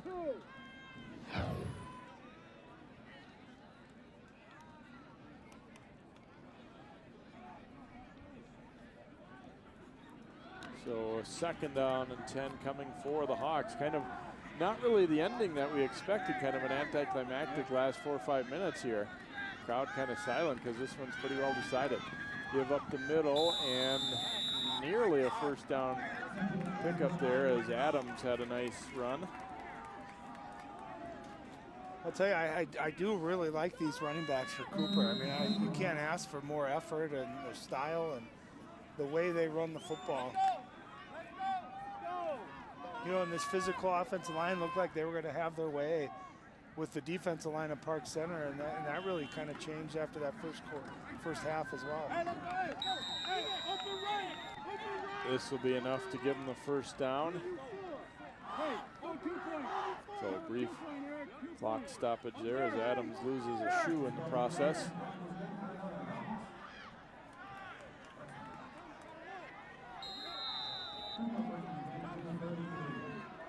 Cooper's already used a couple of timeouts on D here, so not that they necessarily will use any on offense, but they would have the chance to anyway. A little swing pass out to Adams.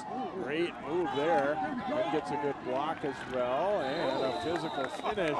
And they would get a flag down on the play as Mathis came up to meet Jay Adams. Wilcox, what would that flag be? Would that be on the running back, do you think, for finishing that? I don't know. We'll find out here. Kind of hard to imagine that it would really be. Well, we might have contact to the head called perhaps here. Yep, that's exactly what we're seeing called.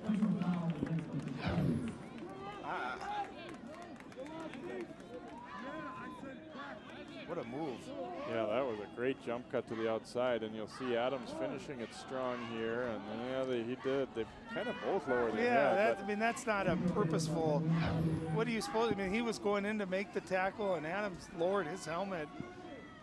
Oh, I know we're protecting, you know, the heads and the concussions and all that, but I don't think that was the fault of the defender. That was a heck of, that's how you finish a run, though, for any running backs out there watching this game. And we get flags down before they can get this one underway here, so pre-snap penalty on the Hawks.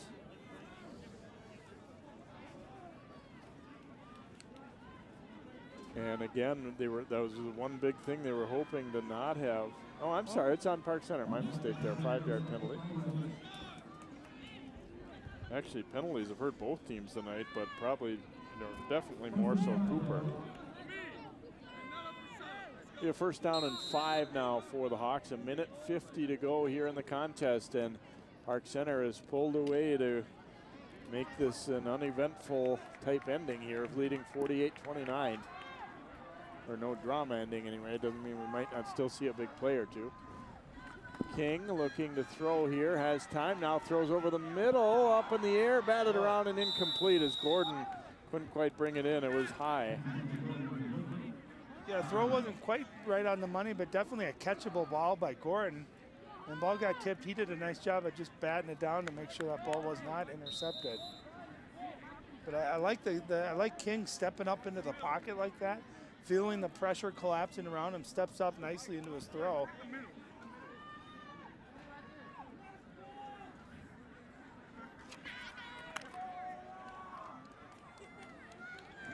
Goes 2nd and 5 here for the Hawks.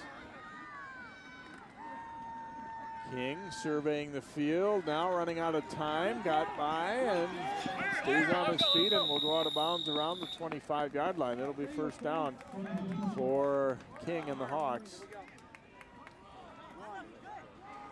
And again, recognizing the pressure around him, steps up and doesn't try to force a throw, able to take off and very astutely gets out of bounds to stop that clock. So a nice play by the sophomore quarterback. And he'll be the better for it next year for having played in this game. And yep. Not getting mop-up time, but getting real action, real reps against first team, a very good defense. And he'll be able to build on this confidence-wise, leadership-wise going into the season next year.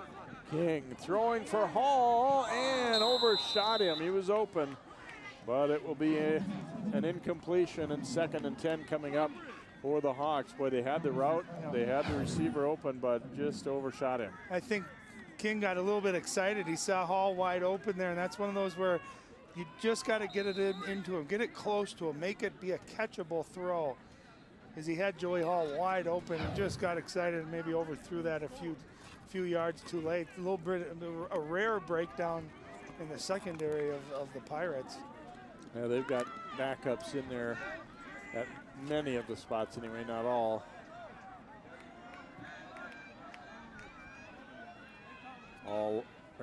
King looking to the bench here as they get this one going. 2nd and 10, they might come right back to it again, and again he's open, and again he overshoots him. I bet the Cooper coaches were up here saying, you know what, we might as well just do that same play again, and it should have worked again. That's a tough formation to defend. It's one you don't see very often. It's 5 wide receivers. It's trips to the right side, 2 receivers left side, and the safety's getting kind of confused as far as what side to go to. And Hall right up the seam on the inside left. wide open, and that's again a ball that King just got to put a little bit of loft on and give your guy a chance to make the catch. Give him a chance to make the play.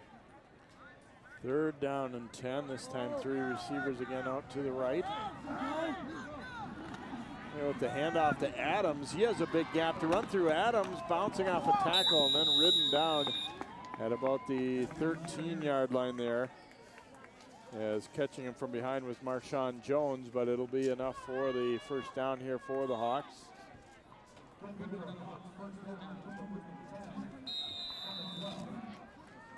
Cooper's got a lot of young talent too. I mean, you think of some of their top guys have been around for a while, but they've got overall a fairly young defense, and you know they've kind of been building to the point where it's not just a one-year thing where that they have a strong team, and that's what they're aiming for. But it'll be a painful loss tonight, no doubt about it. I mean, it would have been either way. As I was thinking coming into today, whichever team loses is still a pretty darn good football team. No, but that's what happens in the playoffs. Somebody's got to move on. Yeah, and I think the thing that's going to sting too is Cooper maybe feeling like, hey, if we would have stayed healthy in this game, it might have been different. You hate when you can't play at full strength. And not to make any excuses, and not that Coach Howard would ever make any excuses, but you want your best guys on the field feeling healthy. And like I said, I mean, Park Center went out and won this football game, but it certainly doesn't help when you have your starting quarterback go out due to injury. King looking to throw into the flat. Oh, and Brooks had ideas of taking that one back about 90 yards. Instead, he has to settle for breaking it up. Gee, that was right on angle where we are in the booth. See it really we saw well. that develop, and I think I could see Brooks's eyes light up from up here. Had he been maybe just a half a step closer, that would have been a pick 6 for 90 yards. You're right.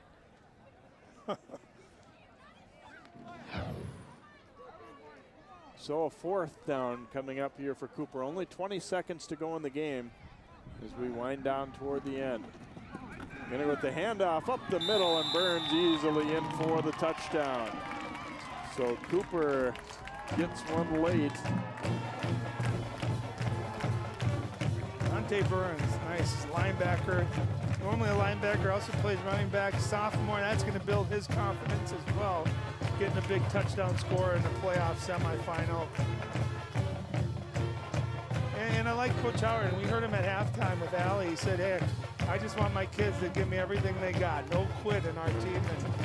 And you certainly respect the Hawks here, still playing hard and battling down to get a score.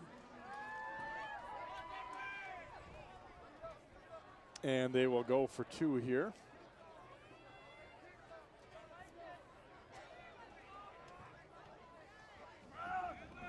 Throwing for the corner of the end zone, and it is complete to Gordon. So a 2-point conversion is good, and they're within 11. Well, that was a nice throw and a nice catch. And you love King here. He put it right where only his guy could make that catch. There's the touchdown run. And the 2-point conversion. Watch this throw, Jay. This is what he should have done earlier. He puts it up just beautifully. Nice touch, too, and easy pass and catch. Nice execution right there. Gordon goes 6'3" and hauls that one in. Cooper now probably thinking onside kick here, you would certainly guess.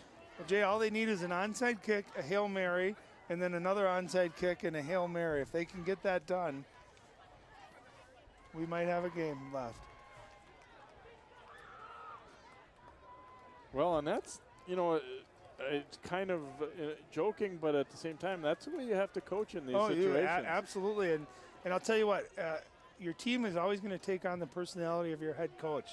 And if you're giving your kids belief that, hey, we can still do this, one play at a time, these kids will believe it. And in all honesty, we've seen crazier things than this. And there's the moon. And crazy things happen when there's a big moon out there. So you're teaching your kids, and it's a lifelong lesson. You never quit.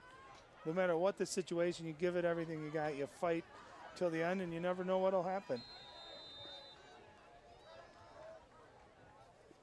Ogamba getting set to kick it, goes for the onside, and then McClure makes the grab for the Pirates, and that'll about do it here for PC. Well, McClure made up for that drop that he had earlier in the half that would have been a touchdown. Makes a great play with his hands on the onside kick on the hands unit.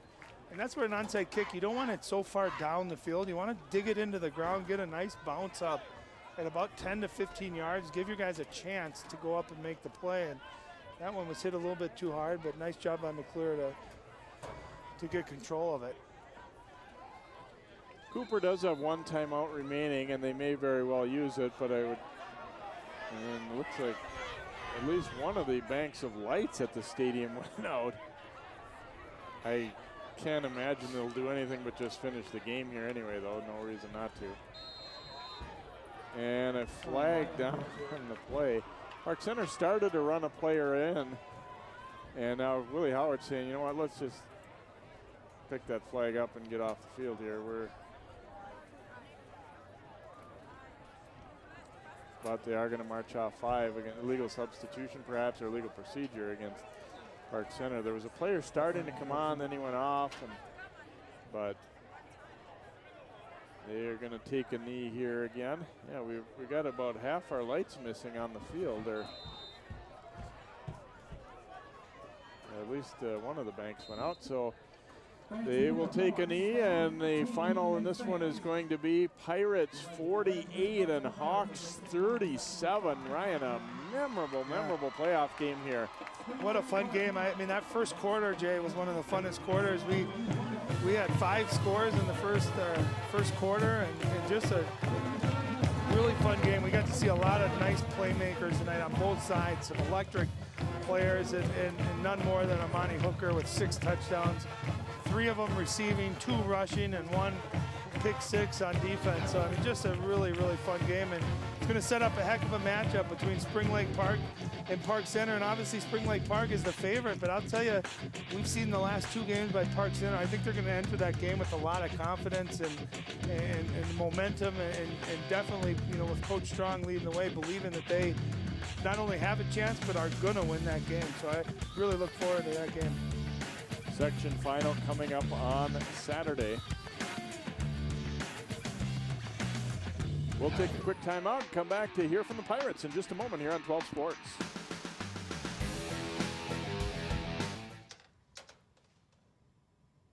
Wow, these are really good. You act surprised.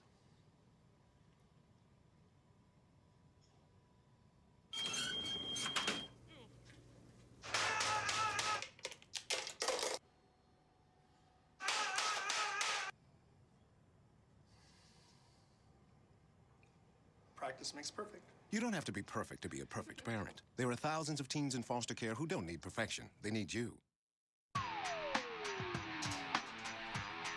Welcome back here at Park Center. A huge win over Cooper this evening. Let's go down to Allie with a couple of happy Pirates. Thanks, guys. I've got 2 massive playmakers here, one in Josh Willay and one in Amani Hooker. We're going to start with Josh. We just talked to you the other week because you just keep making plays after making plays. You had 2 forced fumbles tonight. Talk about that first one. You know, I got through the line. I see him trying to cut back, and I just saw my opportunity. I punched the ball out, and it was a forced fumble. I mean, it's just what you do. I guess, yeah. I just want to make plays for my team. That second forced fumble, you forced the fumble, picked it up, and tried to run it into the end zone. What was going on there? Oh, once I caused the fumble, I see my opportunity. I picked it up, and I was gone. But too bad they called it back. You wanted it bad, didn't you? Oh, yeah. All right, your defense allowed 4 touchdowns in the first half and just 1 in the second there in the last few seconds. Talk about that defensive effort by your team. You know, coming to the game, we knew it was going to be a tough battle back and forth, but once we went to halftime, we were down. We kind of collected ourselves. We said, it has to stop here. You know, we got to find ourselves. We know we can stop this, and we just got to put our foot in the brakes and shut it down, and we did that. All right, Josh, we'll probably hear your name a lot more in Spring Lake's game later this week. You go rest up. Well, we'll switch over here to Amani Hooker. Amani, 6 touchdowns tonight, 3 receiving, 2 rushing, and a pick 6. I want to start out with your second touchdown of the night. That was a 74-yard play. Talk about that one. You shook tackles. That was a huge play for you. You know, it's just our coaches putting us in position to make plays. And that play couldn't happen without our linemen and everyone doing their job. And when I get the ball, I just had to make plays. What about that pick 6 here in the second half? Let's walk through that one. I just played my zone, read the QB, D-line got to impression him. He overthrew it, caught it, and then our guys know how to block once we get a pick. Bringing it back to just before halftime, there was almost kind of a Hail Mary attempt, and you were able to get your hands on that ball. How were you able to be effective in that play? You know, it's just coaches putting us in best situations. They know matchups, and it's just I've been doing it my whole life, making plays, and I guess that's what just happened there. This is probably one of your career games tonight. 6 touchdowns. Did you come into this one feeling differently at all? You know, I ain't feeling different. I guess I just made plays. That's all I can really say now. You guys will take on Spring Lake Park later this week. They won 49-8 tonight. 2 huge offensive teams. What do you look forward to in that matchup? I'm just looking everyone be physical and just have fun and play aggressive. Amani, it was a treat to watch you do what you did on the field tonight. Thank you very much. Go celebrate with that team, but get to bed. It's past 10 o'clock. They got school tomorrow still, guys. We'll send it back up to you.